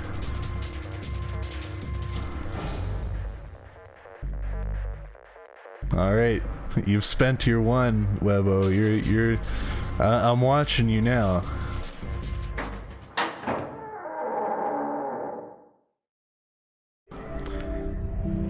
Yeah, I'm not too sure. Like, I haven't really cared about it since being a kid. Since, you know, when 13 was like that age that, you know, you're actually crossing that threshold. I think F word if it's not said angrily or aggressively. Yeah, like you're not gonna hear me say it like I'm not gonna be like fuck you, dude. Like, you know, I'm not gonna say that to anybody. I'm nice to people, but when I get frustrated, god damn, I swear like a fucking Newfoundlander. Okay, I hope I don't actually say fuck. All right, that's it, Webo. No. I'm not gonna risk timeout jokes at this point in my career. Ow! Excuse me. My head. Wait, is it over? Whew. That felt too much like being flushed down a toilet. Well, better than drowning, I guess. Am I in a hallway? 13 is like the edgiest age, yeah. Oh. Man, I think about when I was 13 and it's like, cringe. A door. Another door.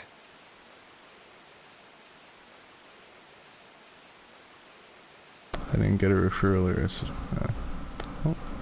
oh yeah, when I was in first grade, a fourth grader was bullying me for being best friends with a boy. I never believed in cooties. It didn't seem logical to me, so I punched him in the face and I pounded him into the ground. Good for you. As you know, taking on somebody 3 years older than you. I remember being like kindergarten, grade 1, hanging out with all the like grade 7, grade 8s, thinking they were like they were almost adults. God damn, they were not. But you know, they definitely tell you to do some weird stuff. I wish I had the gumption to stand up for myself like that as a kid. Good on you, Dimension Kitten. Too bad that stuff doesn't work in the real world these days. Can't just punch people in the face. Let me go! My parents kicked me out of my home when I was 13, so I can relate. Yeah. That's also rough. My parents never kicked me out, but at the same time, staying was not necessarily the best thing either. Yeah, I'm sorry for that happened to you, Fallen. What? I don't know. What the hell? I'm always hesitant to...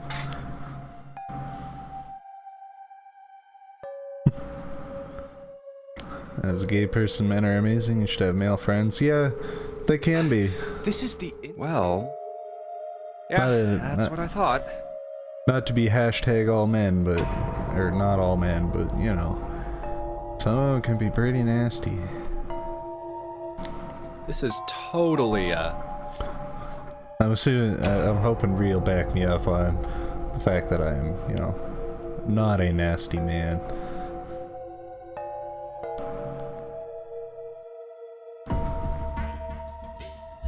Yeah, you know, after a certain amount of time, you stop getting angry about things that happened to you as a kid. And like, I remember, like, I was talking to my dad on the phone a couple weeks ago, and like, he just kind of, like, he mentioned it because I've got a 4-year-old brother that he had with my stepmom now. And you know, everything's good now, but without getting into too much details of like when I was a kid, I just remembered talking to my dad on the phone a few weeks ago and just saying like he asked me about how I felt about stuff that had happened in the past, and I said, you know what, like, I'm not angry anymore, I'm just disappointed. And the only thing that I want going forward is that my 4-year-old brother doesn't have to go through the same shit. You know, that's the reason why when my grandma died, my parents just got divorced, and in pre-K and kinder, I was in a school where everyone bullied me, so it was messed up. Yeah, it was the same with me. Like, I mean, my parents didn't get divorced until I was 12, but, you know, I was the bastard child that forced my parents together, and they were not... A lot of the reason why they didn't get along is because they were frustrated with the other person about how they treated me, really. So it was like my mom getting pissed off at my dad about him not spending time with me, and then my dad getting pissed off at my mom for not, like, you know, spending time with me and doing whatever. And then it just ended up with me just kind of being stuck in the middle alone. And then my sister came along, and that, like, it was a lot easier because, you know, like, they planned to have my sister. You know, they wanted my sister. It wasn't just them trying to scramble and figure out how to manage having a kid at 23. So, like, I'm 24. I can't imagine. God, like, I don't even want to know what would happen. They kicked me out of the house when I was 16 because it came out. Dads are dicks. Yeah, and that's the thing too. Like, you know, I'm not. If you hang around this channel a lot, you'll hear a lot of my. If he was a nasty man, I would have gotten rid of him before now. Yeah, thanks, Ree. But I mean,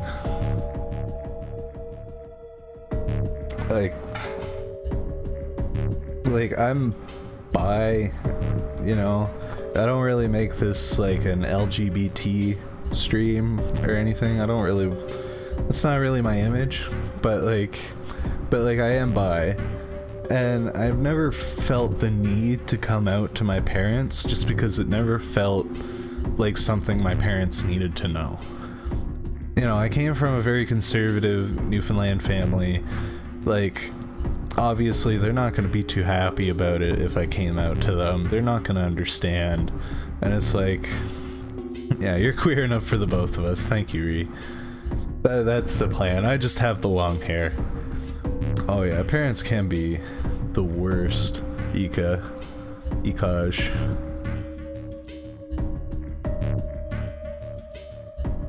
Yeah, like, I feel for you, Webbo. That's rough.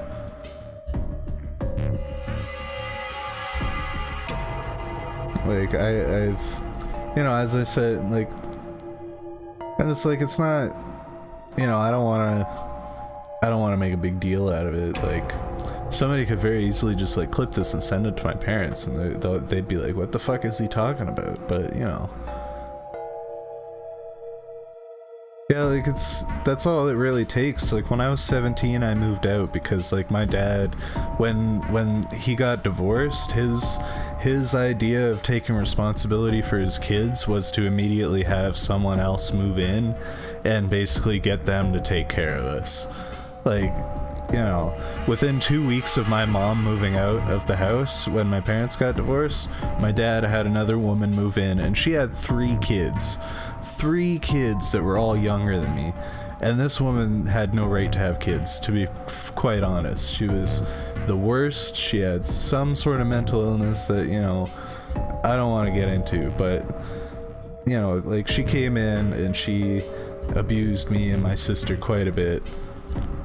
Homosexual and bi people are the best. Yeah, I try not to.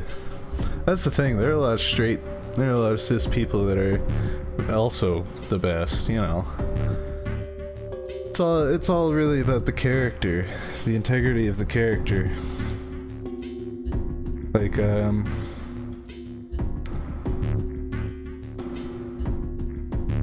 where was I anyway?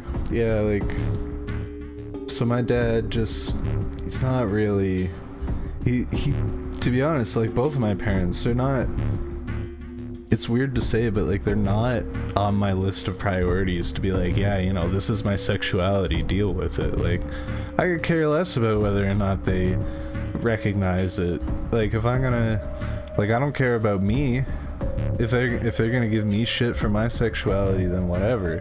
But, like, if it comes to, when it comes to the greater world, or when it comes to other people like my sister and my little brother, my sister's, 19 now, I had to think about that. Like, when it comes to those two, it's like, you know, like, I don't want them to be judgmental of them and their choices. Like, if my little brother, who's 4 years old, if 10, 15 years from now he comes out to my parents as anything, really, like, any sort of sexuality, it's like, you know, but,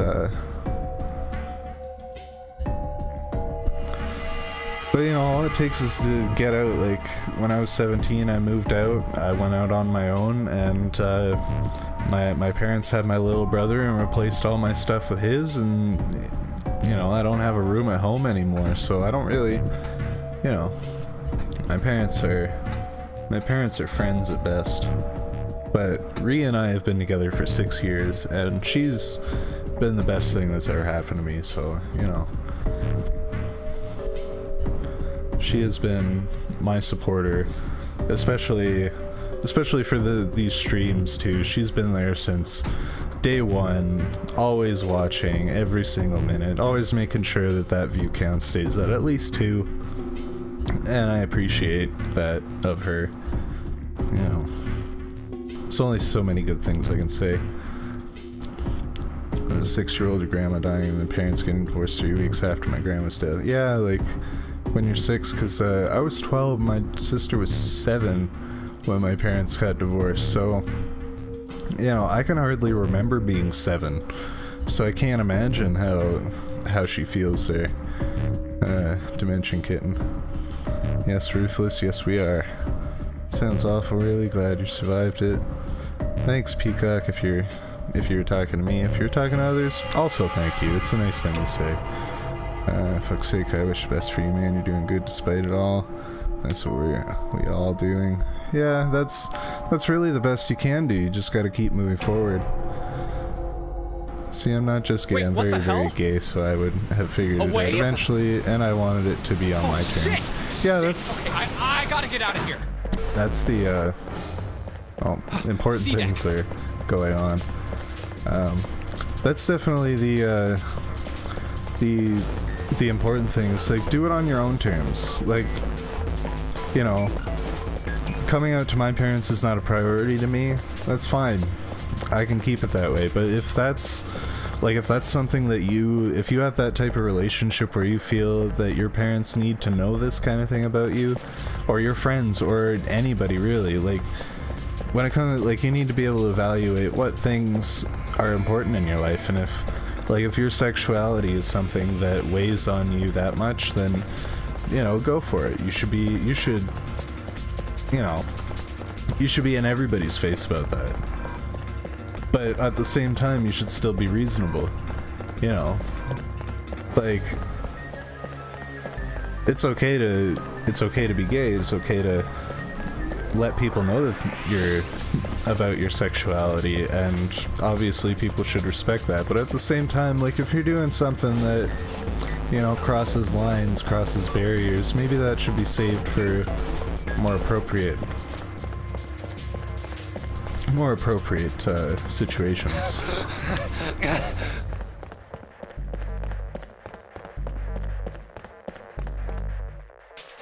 B-Deck! Yeah, just really passionate about bad parenting.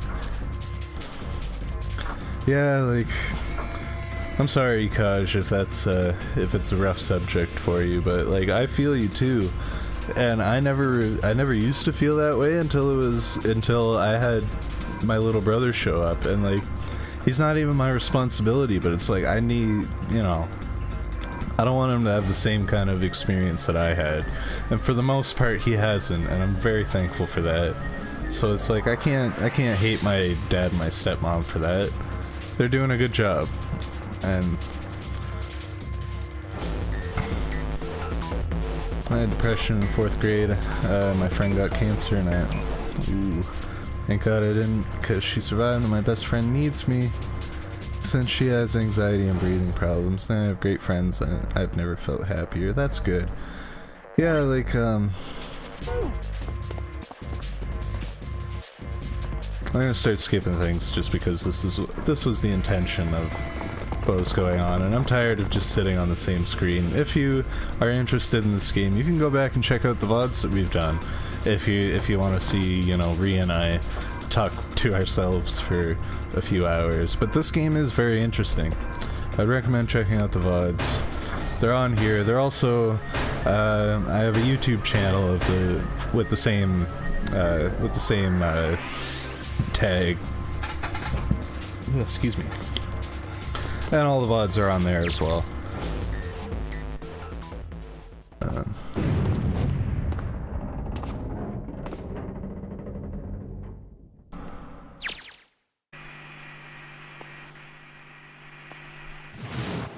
That's why do you need to know? Any other what? That's the case, so go on. Yeah, like I just think the others to know your sexuality is very stupid in most cases. Yeah, like, I'm not shy about it. Like, most of my friends know, and like, it's not something that really comes up. You know, I'm not interested in hooking up with a bunch of people. I'm not interested in like participating in that. I'll support whatever I need to support, but at the end of the day, I really just want to play video games. Like, I could care less. You know, occasionally you meet some nice people that are worth getting to know in the biblical sense, but you know, unless you look at somebody and you're like, hey, I want to hook up with that person, why does the sexuality really matter? I've met some obnoxious people that just shove their sexuality in every conversation, but also some really amazing people.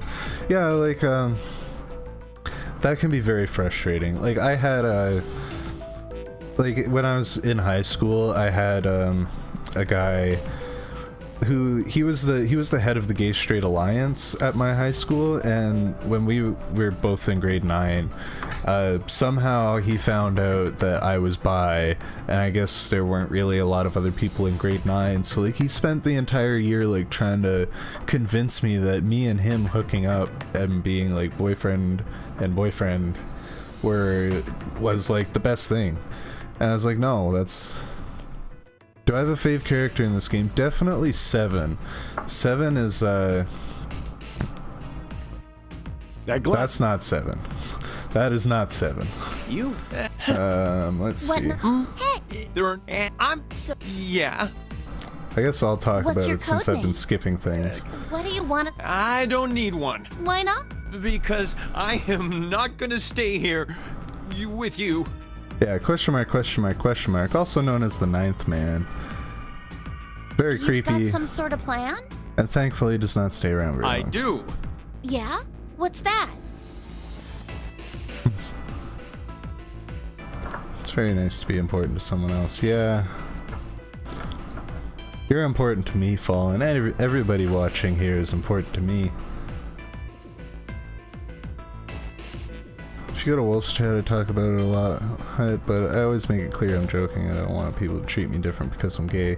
I don't like it when people do that. Yeah, like, and that's the thing, you know, some people expect to be treated different. Yeah, like, and a lot of people, like, it makes it really frustrating for especially gay or bi or anybody on the spectrum. Really. Hello, Jake. I see you there. It makes it really frustrating because, like, if you're gonna have a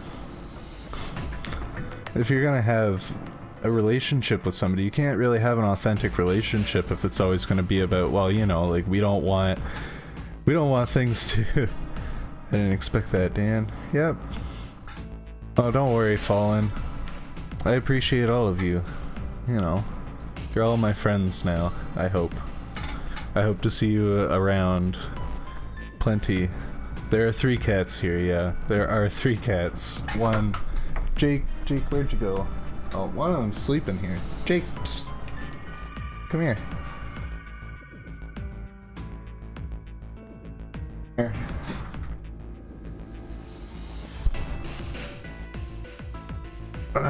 This is Jake.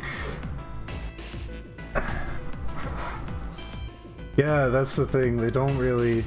They'll come and hang out with me, like, at any normal time, but when I'm streaming, they're like, nope, we're just gonna pretend you don't exist and hang out in the other room. Oh, one of my friends is online. Oh, the conversation cats. Yeah, you'll see a lot of cats around here. He's the best thing I've seen. He is so big. Look at this kitty. He is massive. He's about... how big is he, Ree? Like 16 pounds? And he is the biggest snuggler. He is so soft. But he's also a douche. He can be, yeah, like 17 pounds. He is massive. And he's not... Can't see it because I only have sound activated. Aw. It's okay. I should start posting pictures of cats on Twitter. That's another thing I need to do more, is Twitter. What's up, douchey boy? Yeah. That's Jake, alright. I have 1 cat. 1 cat and 3 cats are just as good. Any amount of cat is good. Just so long as they are, you know, loved and have a nice home. As you might be able to see back here, there's a void blob in the background. I'm gonna commit a sin and disturb his nap. Uh-oh. Unplug my headphones. Maybe I'll,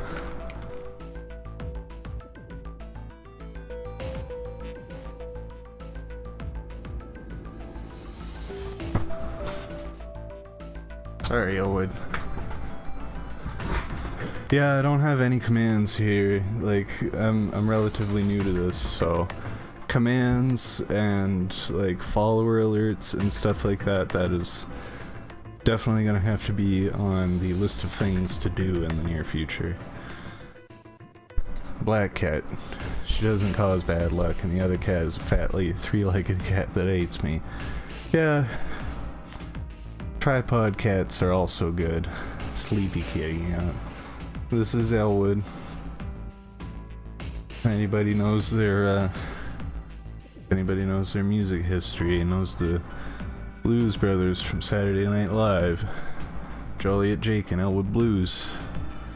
That's these two. Oh, these are not Jake and Elwood Blues, these are just our cats, but...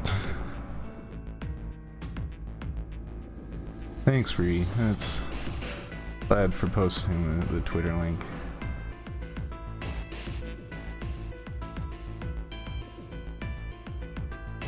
And this is Elwood. He is very fluffy. That's a microphone, Elwood.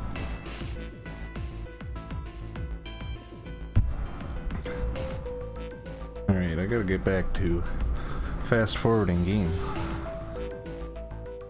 See you later, buddy.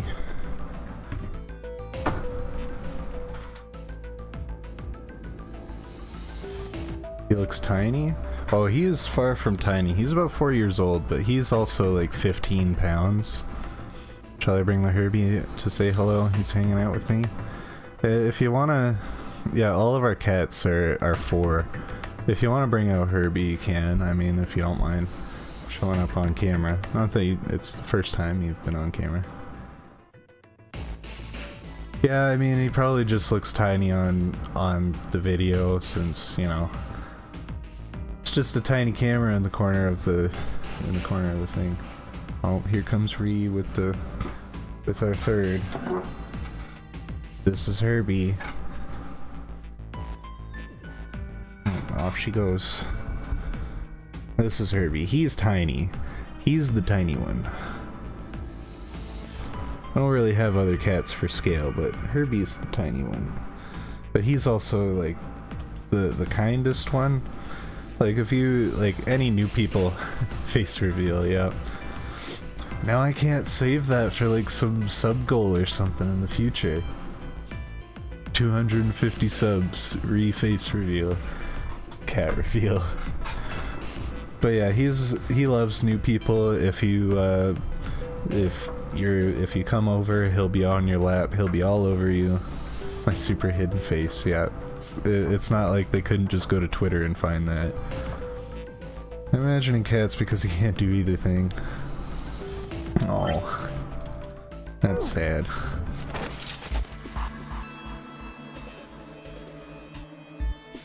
I have 2 dogs as well, Rexy and Papillon. Papillon. I'm assuming I'm pronouncing that right. Papillon.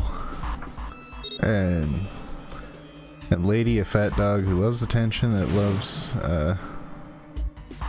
food and snorts like a pig. You could say she's an attention hog. That's amusing. Yeah, Elwood actually, he snorts a lot. He snorts, he snores, he makes a lot of unimpressed noises. I love expressive animals. This is why I love smaller streamers, yeah.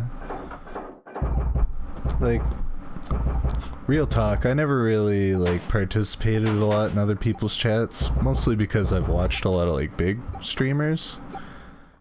But like, you know, that's something I need to get into more, is like actually participating in other people's chats. I'm way too shy, way too nervous. You get a level of interaction you just don't with big streamers. Yeah, like, cause Papillon, yeah. I have a mixed doggo. He's a real moody bastard, yeah. Of course now I don't have sound. Uh-oh, that's no good falling. If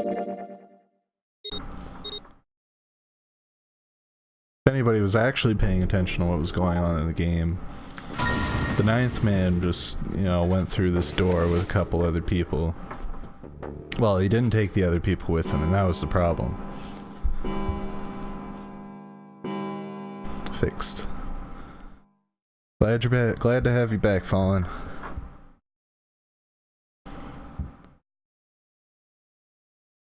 Yeah, like, cause I first got into watching streams on Twitch back in late 2013, early 2014. Some of the bigger streamers are rude.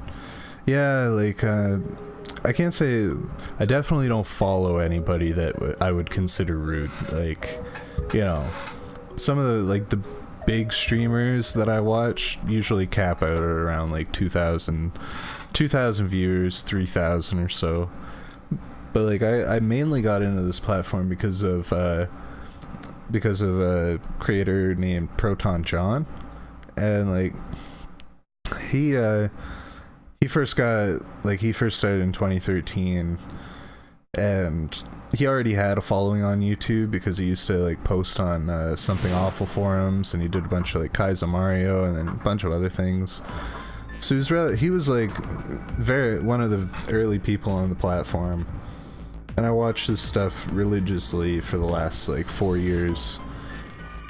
And that's the thing, like seeing his stream go from like, you know, an average of like 150, 200 people. John is hilarious. I'm glad somebody else is here that knows Proton John, because, like, God, he is the greatest thing. And it makes me sad because he goes live and there's at least 1,500 people watching him as soon as he's live.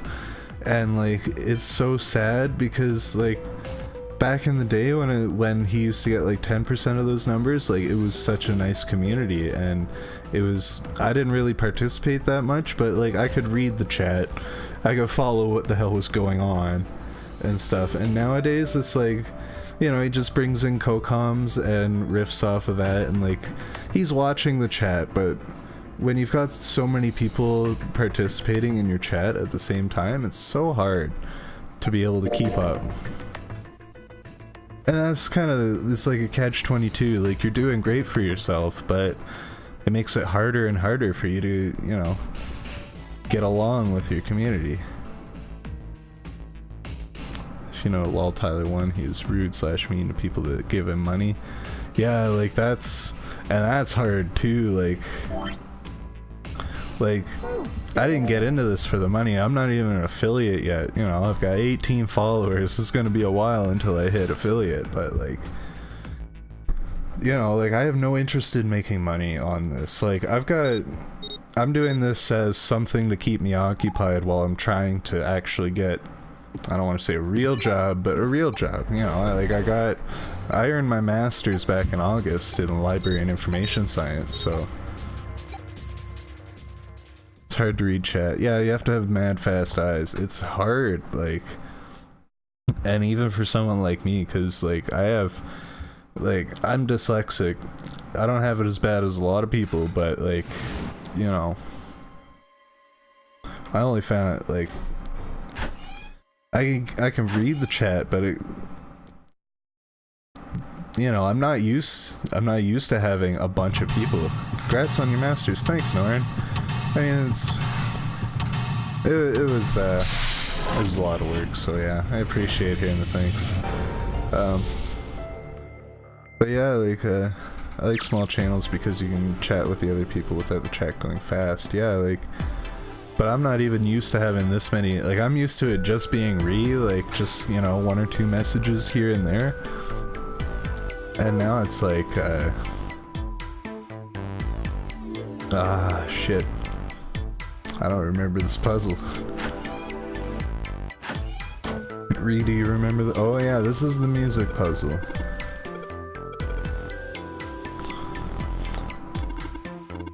Yeah, like, but I guess it takes practice too. Like, you know, I'm not used to reading so many people like in my chat at once.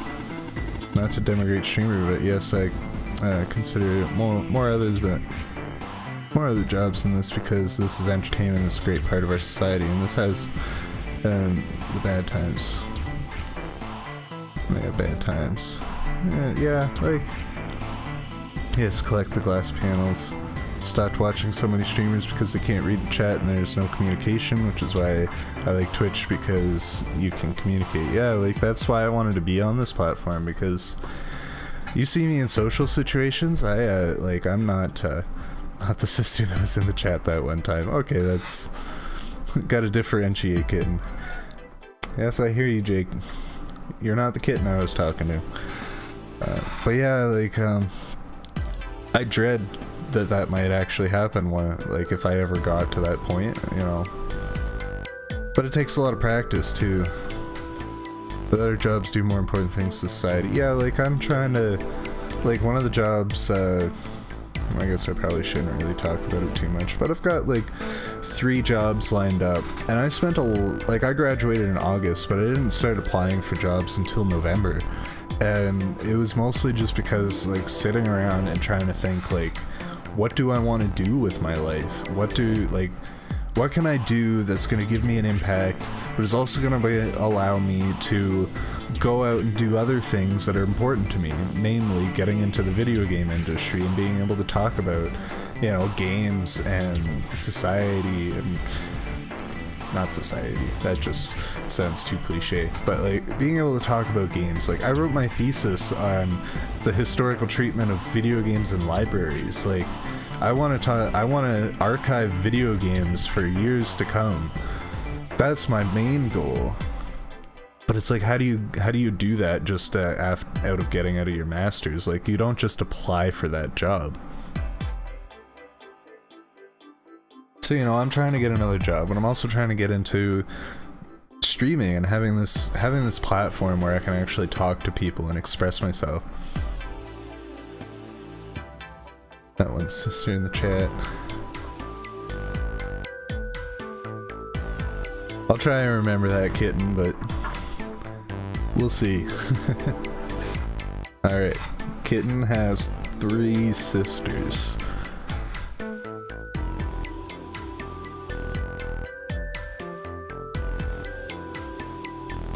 Yeah, like, so I'm really trying to find a job that's gonna be... So are you an enemy of Nintendo? God, no. I am, like, I open my wallet up to Nintendo on a regular basis. They are destroying the old games. Yeah, that's, you know, you gotta take the good with the bad, but as I said, I open up my wallet to Nintendo just because, like, they're the games that are worth saving. So as much as I hate forking out a crap ton of cash to pick up one GameCube game that nobody's interested in these days, like, who else is gonna do it, you know? 6 sisters, 3 of them are stepsisters. Okay. Well, I wish you luck for those 3 and hope I find something that suits. Yeah.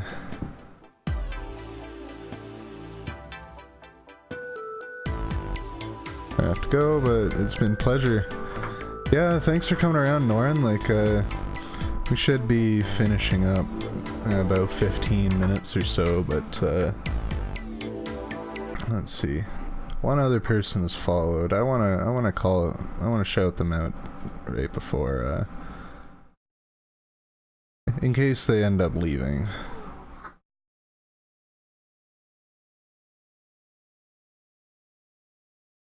There are a lot of good old games. There are a lot of good new games too, actually. That's the crux of the issue. Like, there's so many good old games, but recently, last couple of years, there've been some phenomenal games coming out.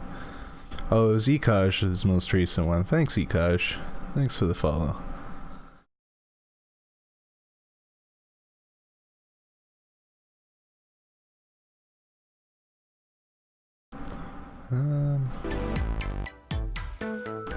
I guess I'll just stepsisters.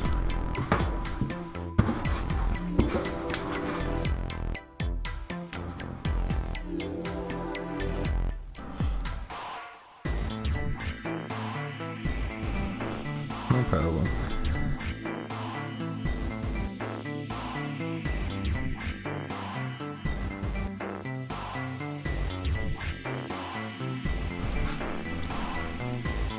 Yeah, if I didn't say it, have a good night, Norin. They're destroying rooms instead of reselling them.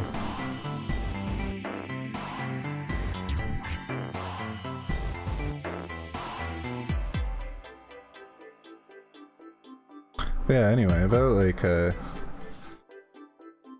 yeah, like there's so many games, and it's,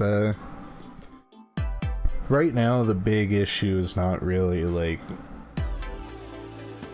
particularly when it comes to like game archiving and making it more accessible, it's not so much about the games or which companies they come from. It's more so about like the longevity of the hardware and the software itself. Like you know, the Nintendo Entertainment System is, well, at least the original Famicom is more than 35 years old at this point.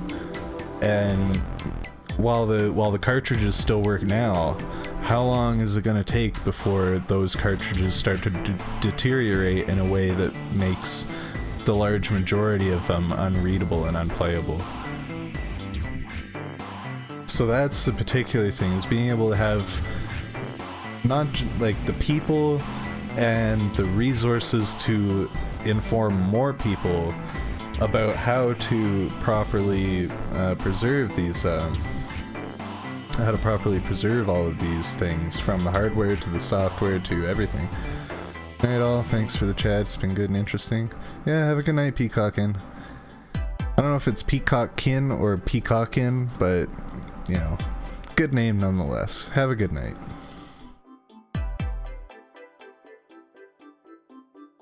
But yeah, that's a little glimpse into what I have, you know, sleepless nights over. Like, oh god, like how long is it gonna be until my Super Nintendo cartridges still work? Luckily now there are digital versions of most games. Yeah, and that's really the thing. Like, it depends on who you talk to. Like, some people, like, I'll use the example of music because I have a bachelor's of arts in music, so there's also that. Like Baroque music, so like Bach, mainly Bach, Handel, and other Baroque composers. Basically, the Baroque era of music occurred from around 1685 to 1750. And a lot of the people these days that study Baroque music from that period are very particular about how the music is played. So like, musical standards, things like using vibrato, if you know music very well, like things like using vibrato and using advanced theory techniques and a bunch of other things for improvisation and stuff, to as well, like the particular instruments that are used, like these all have an impact on how the music is being played. So if you were to play a piece of like a Bach piano concerto from, like, if you were to play, I haven't had this conversation in a long time. Like, if you were to play, I'm gonna use guitar for an example. Guitar is a much better example. Like, if you have, so there's classical guitar, but there's also Baroque guitar, which I don't know all the specifics, but they're all like slightly shifted. It's made differently from different material. The dimensions are slightly different, so, and it produces a different sound. See ya, Webo. Have a good one. And it's like, so you've got Baroque instruments. These are instruments that are supposed to be replicated from the same kind of instruments that were played at the time. But you can still play all this music on non-Baroque instruments, and depending on who you talk to, that's either perfectly fine or an absolute sin.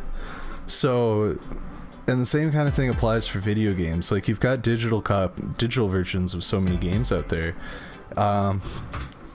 but there are some people that are like, I will not touch an NES game unless it is on an original NES console hooked up to a CRT TV, and I'm playing on like a first party NES controller.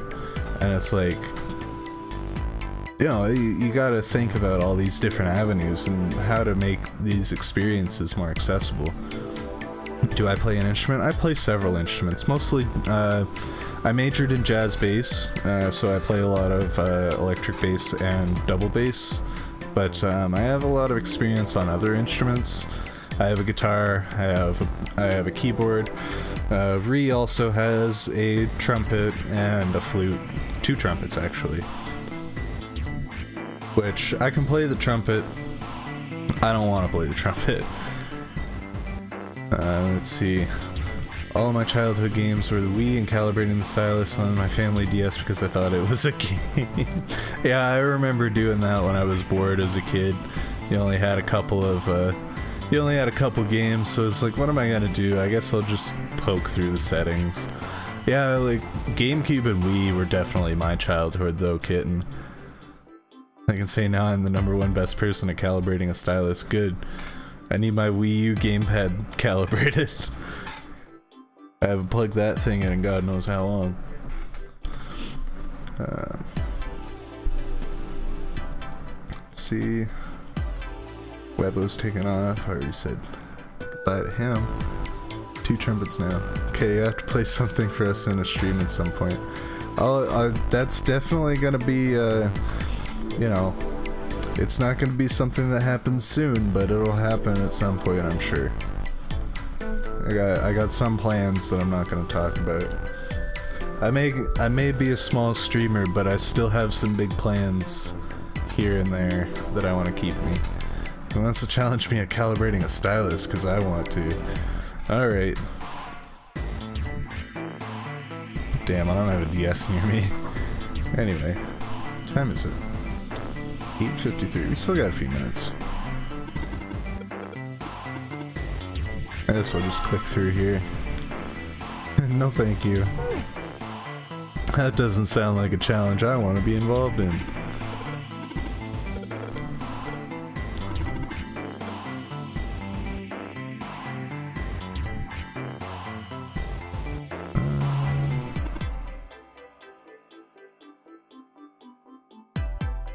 Oh yeah, there was like nothing in this room, wasn't there? Oh yeah, it was a closet though. Oh, that's my 3DS, but when I find it, you better be prepared.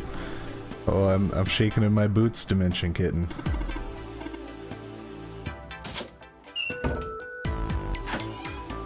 Still have my old DS. Yeah, like I've got a lot of old hardware kicking around. I gave my little brother one of my old DS Lites, but he's not quite there yet.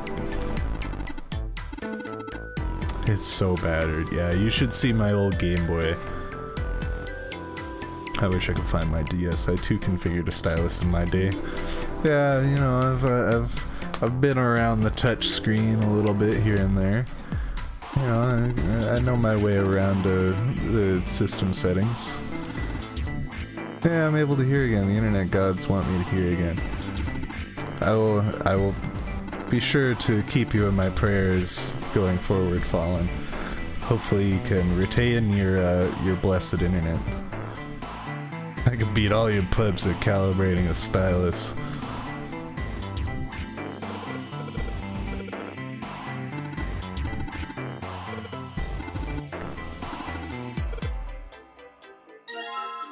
I only need the Emperor.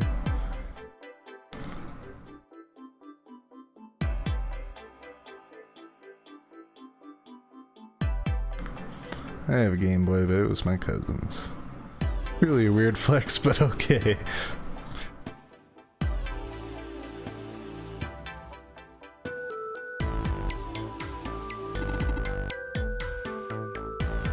I can beat you drawn with an uncalibrated stylus. Ooh, that's getting heated in here.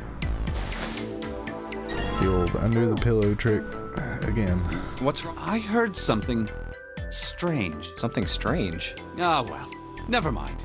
I don't wish to toot my own horn, but my auditory senses are considerably more advanced than those of most humans. Oh yeah, this guy's blind, by the way. Oops, that's clicking out of everything. Don't want to do that.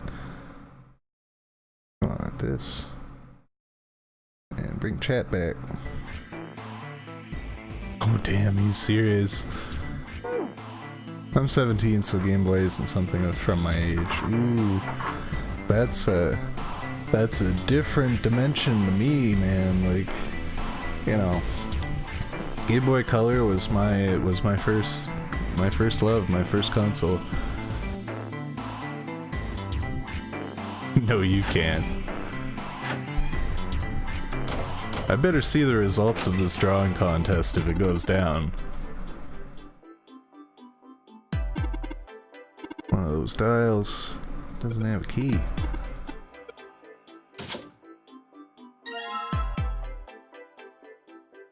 Are you sure? Yes. It's a very, very confident yes, Fallen. I'd be careful. Oh yeah.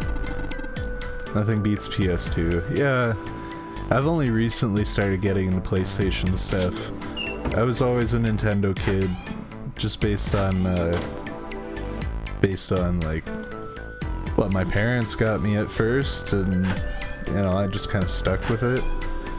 Like I'll just use a pencil and draw on a piece of paper. Ooh, that's a good call there. You know, I ain't got a better comeback than that. I'll draw on my cell phone because I have no PC.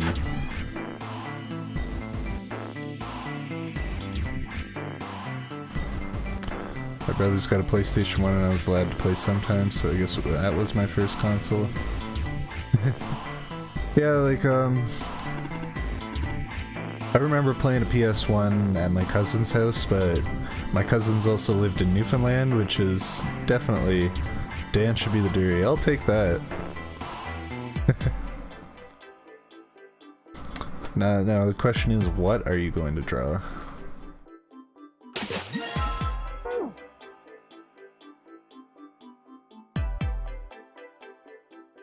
Ah, shit. See, I was trying to avoid having to pick myself. Bree, help me out here. Give them something to draw. Give the good people a topic. I loved playing games as a child, but wasn't allowed to play them because when I was young, so that's probably why I love watching people play them now. Yeah, like, that was kind of the same with me. It wasn't that I wasn't allowed to play them, but I was very limited in how much I could play them. I was allowed like 3 hours a week at one point until I was almost in high school. And when you're a kid trying to figure out how to play in 3 hours into a week, that's not easy. Whoa. Hey, Seven, what the hell? So I get put on the spot. Yeah, that's the same with me. I'm the big brother, but the youngest cousin. At least on my dad's side. I mean, also if you don't count my sister, since she's not my cousin, but... I have to use line paper. Teddy bears! Alright. Better see those teddy bears. Go for a Fallen and Dimension Kitten. We'll see how these teddy bears turn out. We'll give you 10 minutes. It is 9 o'clock by my count. In 10 minutes, I better see what you got. How? I'm not sure. Tweet it at me if that's your best option, I guess.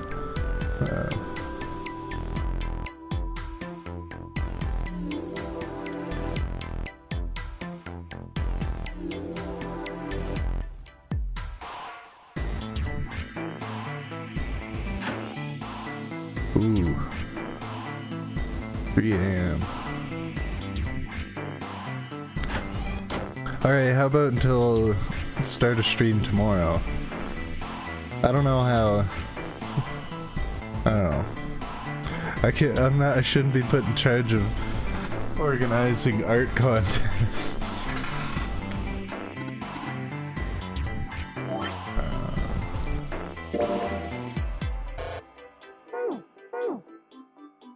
We still need one more of those things, don't we?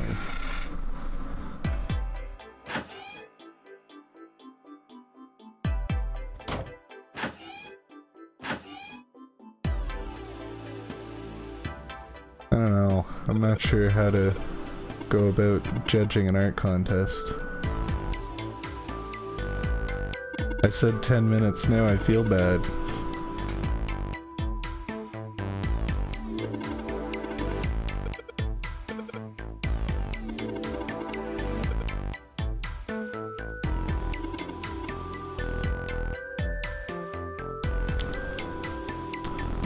Oh yeah, I was supposed to... That's how I get the other one. Green the tub. How did we even get to an art contest? Yeah, I mean, We were supposed to finish this game today. I guess we're not.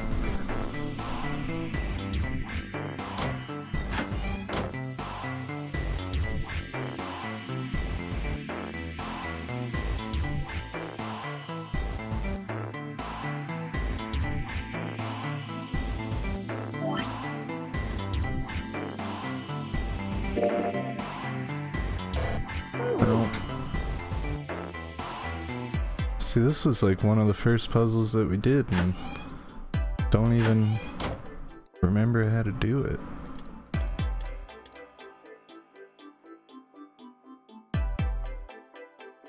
There we go.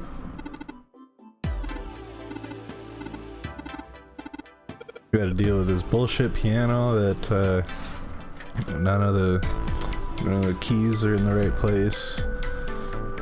But it's a good thing because apparently the last time we did this I wrote out which keys are which. So we have our major scale of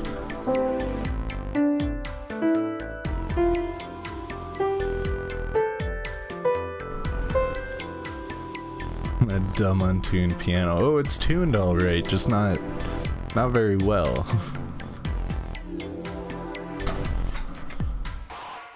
Straight slowed down quite a bit, it seems. I mean, that was like almost 2 hours ago. Like, you know, I'm glad. Like, we're still sitting at like half the people, so.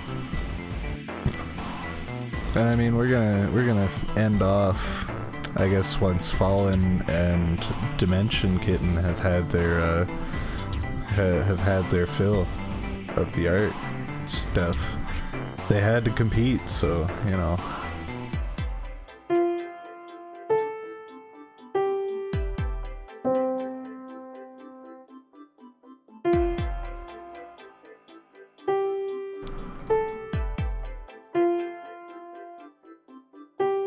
Oops.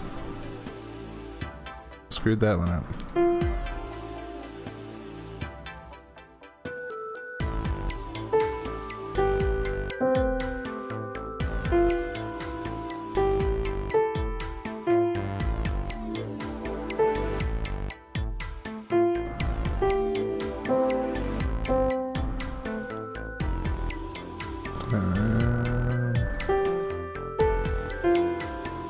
Alright.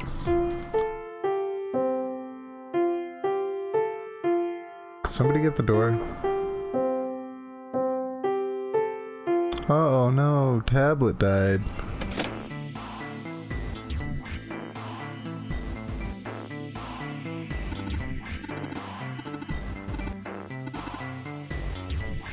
We did it. Let's go.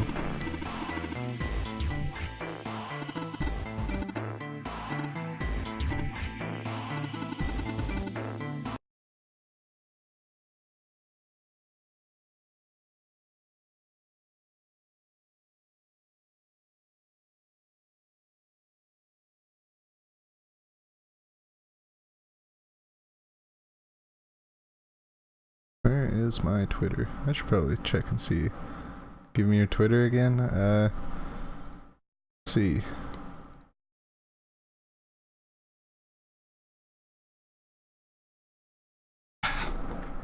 There you go, guys. Oh, Ree's got it again.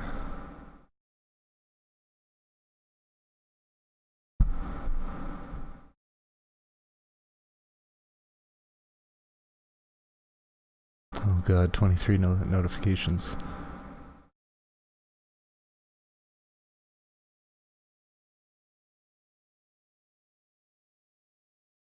Surprise, surprise, a bunch of people followed me today.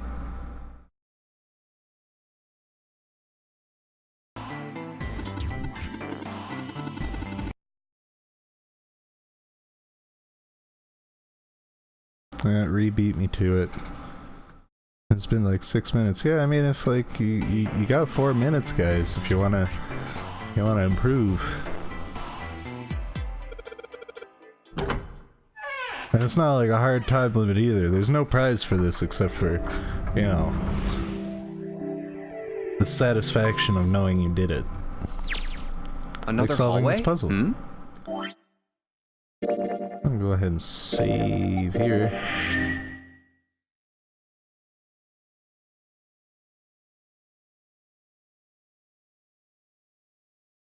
I'm gonna do something crazy. Just audio's gonna cut out for a quick minute here.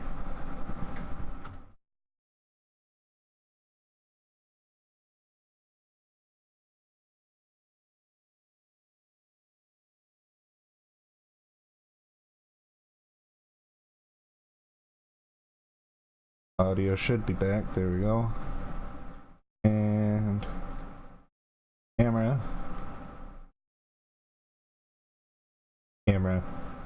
Not properly fit into the frame.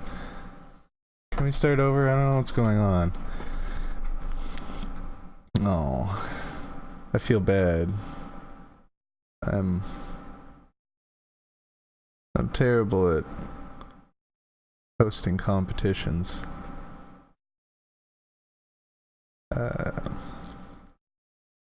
It's not expected this. Well, the audio is the important part. I mean, some people were just listening to audio. But your tablet died. But, yeah, I'm just, figured I'd bring up just the webcam since we're gonna be finishing off. Save the game. Game can go away now. Give them a bit longer to draw. Yeah, like...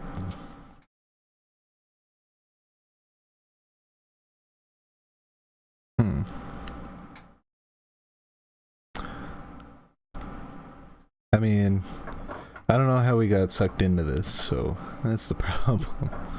Like, finished. Okay. Let's see.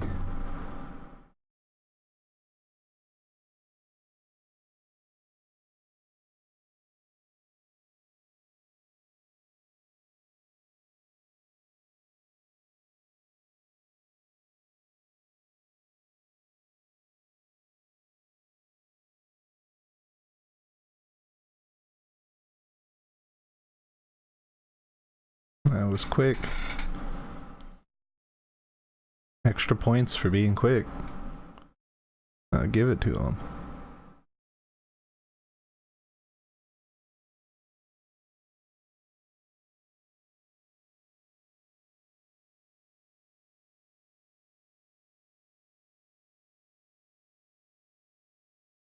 Oh, nobody sent me anything on... Oh, would you look at that? Let's see if I can get this pulled up.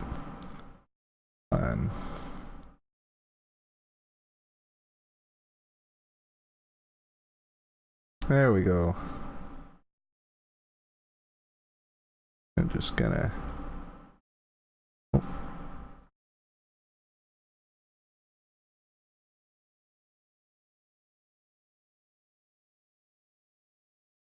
Gonna do this. That's Fallen's Bear, everybody. I'm pretty impressed for 10 minutes of work. That's pretty good. I have stroke uploading it.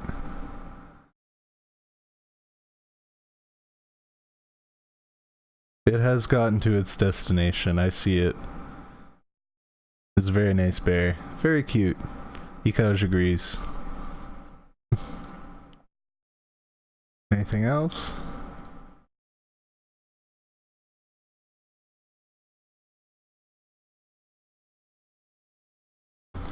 What about you, Dimension Kitten? Have you got a way to share it with us? You can tweet it at me, you can post a link in the chat, you could do whatever works. If not,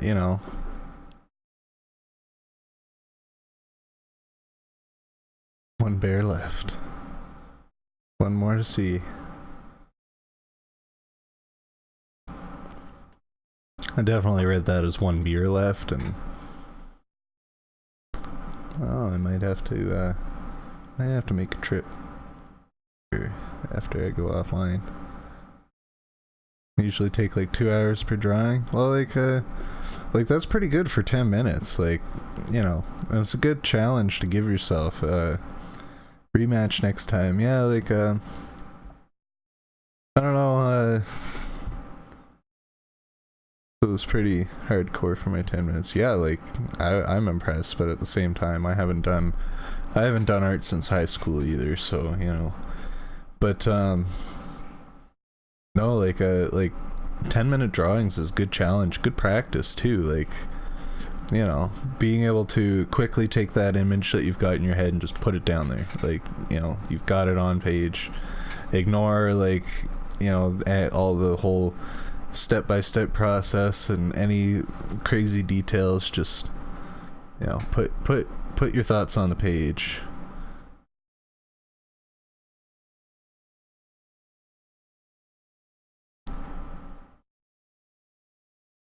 Oh, would you look at that?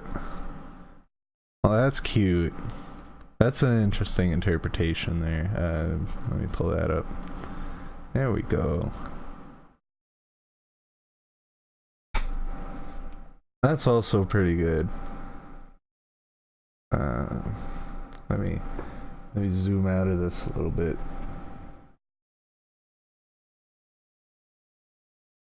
Oh, damn it. Zooming out doesn't zoom out the picture.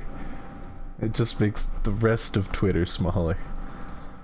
No, that's good. I wasn't expecting that kind of take on it. I was thinking, like I was expecting, like just the bear, but, yeah, I like your art style too, actually. That's a nice, nice human figure.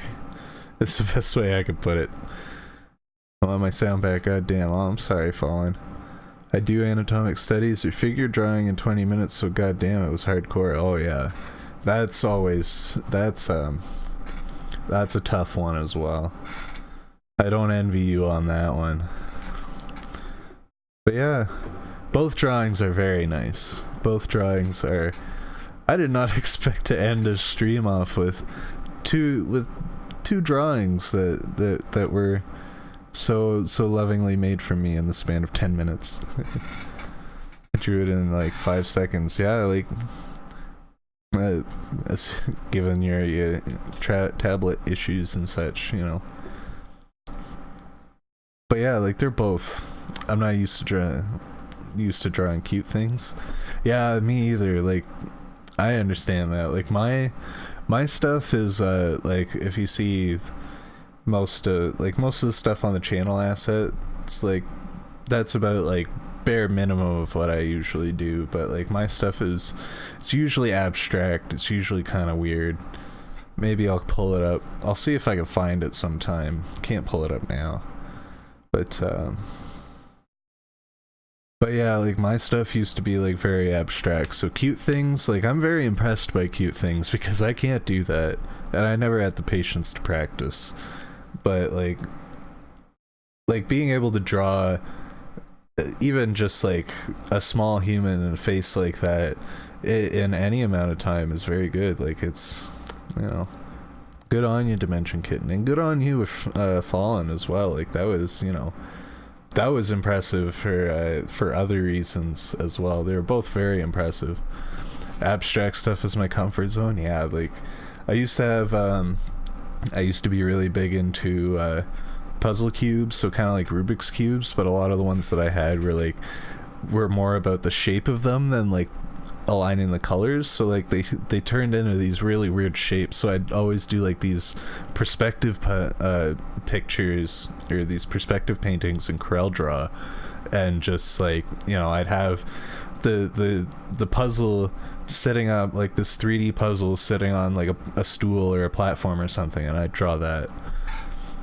I like to draw sad, cute, and creepy stuff, not really backgrounds or abstract. That's also good. Like that definitely goes a lot farther, because like when you do abstract stuff, it's hard for you to do like commissions and things like that. Like, you know, I'm glad that I can say like, hey, like, you know, I'm impressed that both of you guys, that I can say, hey, draw a teddy bear, and I'll get 2 different interpretations of a drawing of a teddy bear.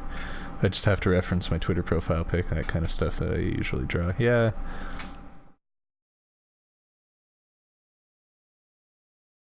Because I couldn't draw a teddy bear for crap. Like, that wouldn't work out at all. Anyway, it's getting late. Especially since I understand some viewers here are from the UK, coming from Wolf's stream. Wolf, if you're still here, once again, thank you so much for that strong ass raid you had there. I am very much looking forward to seeing the differences in numbers, not just today but going forward as well. Anyway, that'll be it for today. Thank you guys so much for coming in from Wolf's stream, and even thank you Ree for being here, as I always say. He isn't, but I will let him know. I'll probably swing by his chat tomorrow. You know, I'm not a busy guy, so yeah, I'll definitely I'm gonna hit that follow button on yours, Dimension. Been lovely being here. I hope to see you again soon. Yes, thanks, Ikaj. Tomorrow we're gonna hopefully be finishing A Hat in Time. Hopefully that should go a little bit better with the chat going on, since it's a significantly less narrative game. So, but yeah, hopefully we'll be finishing that tomorrow. And yeah, hit the follow button if you haven't already, and you know, thanks for being here. I look forward to seeing you guys again. Have a good night, everybody.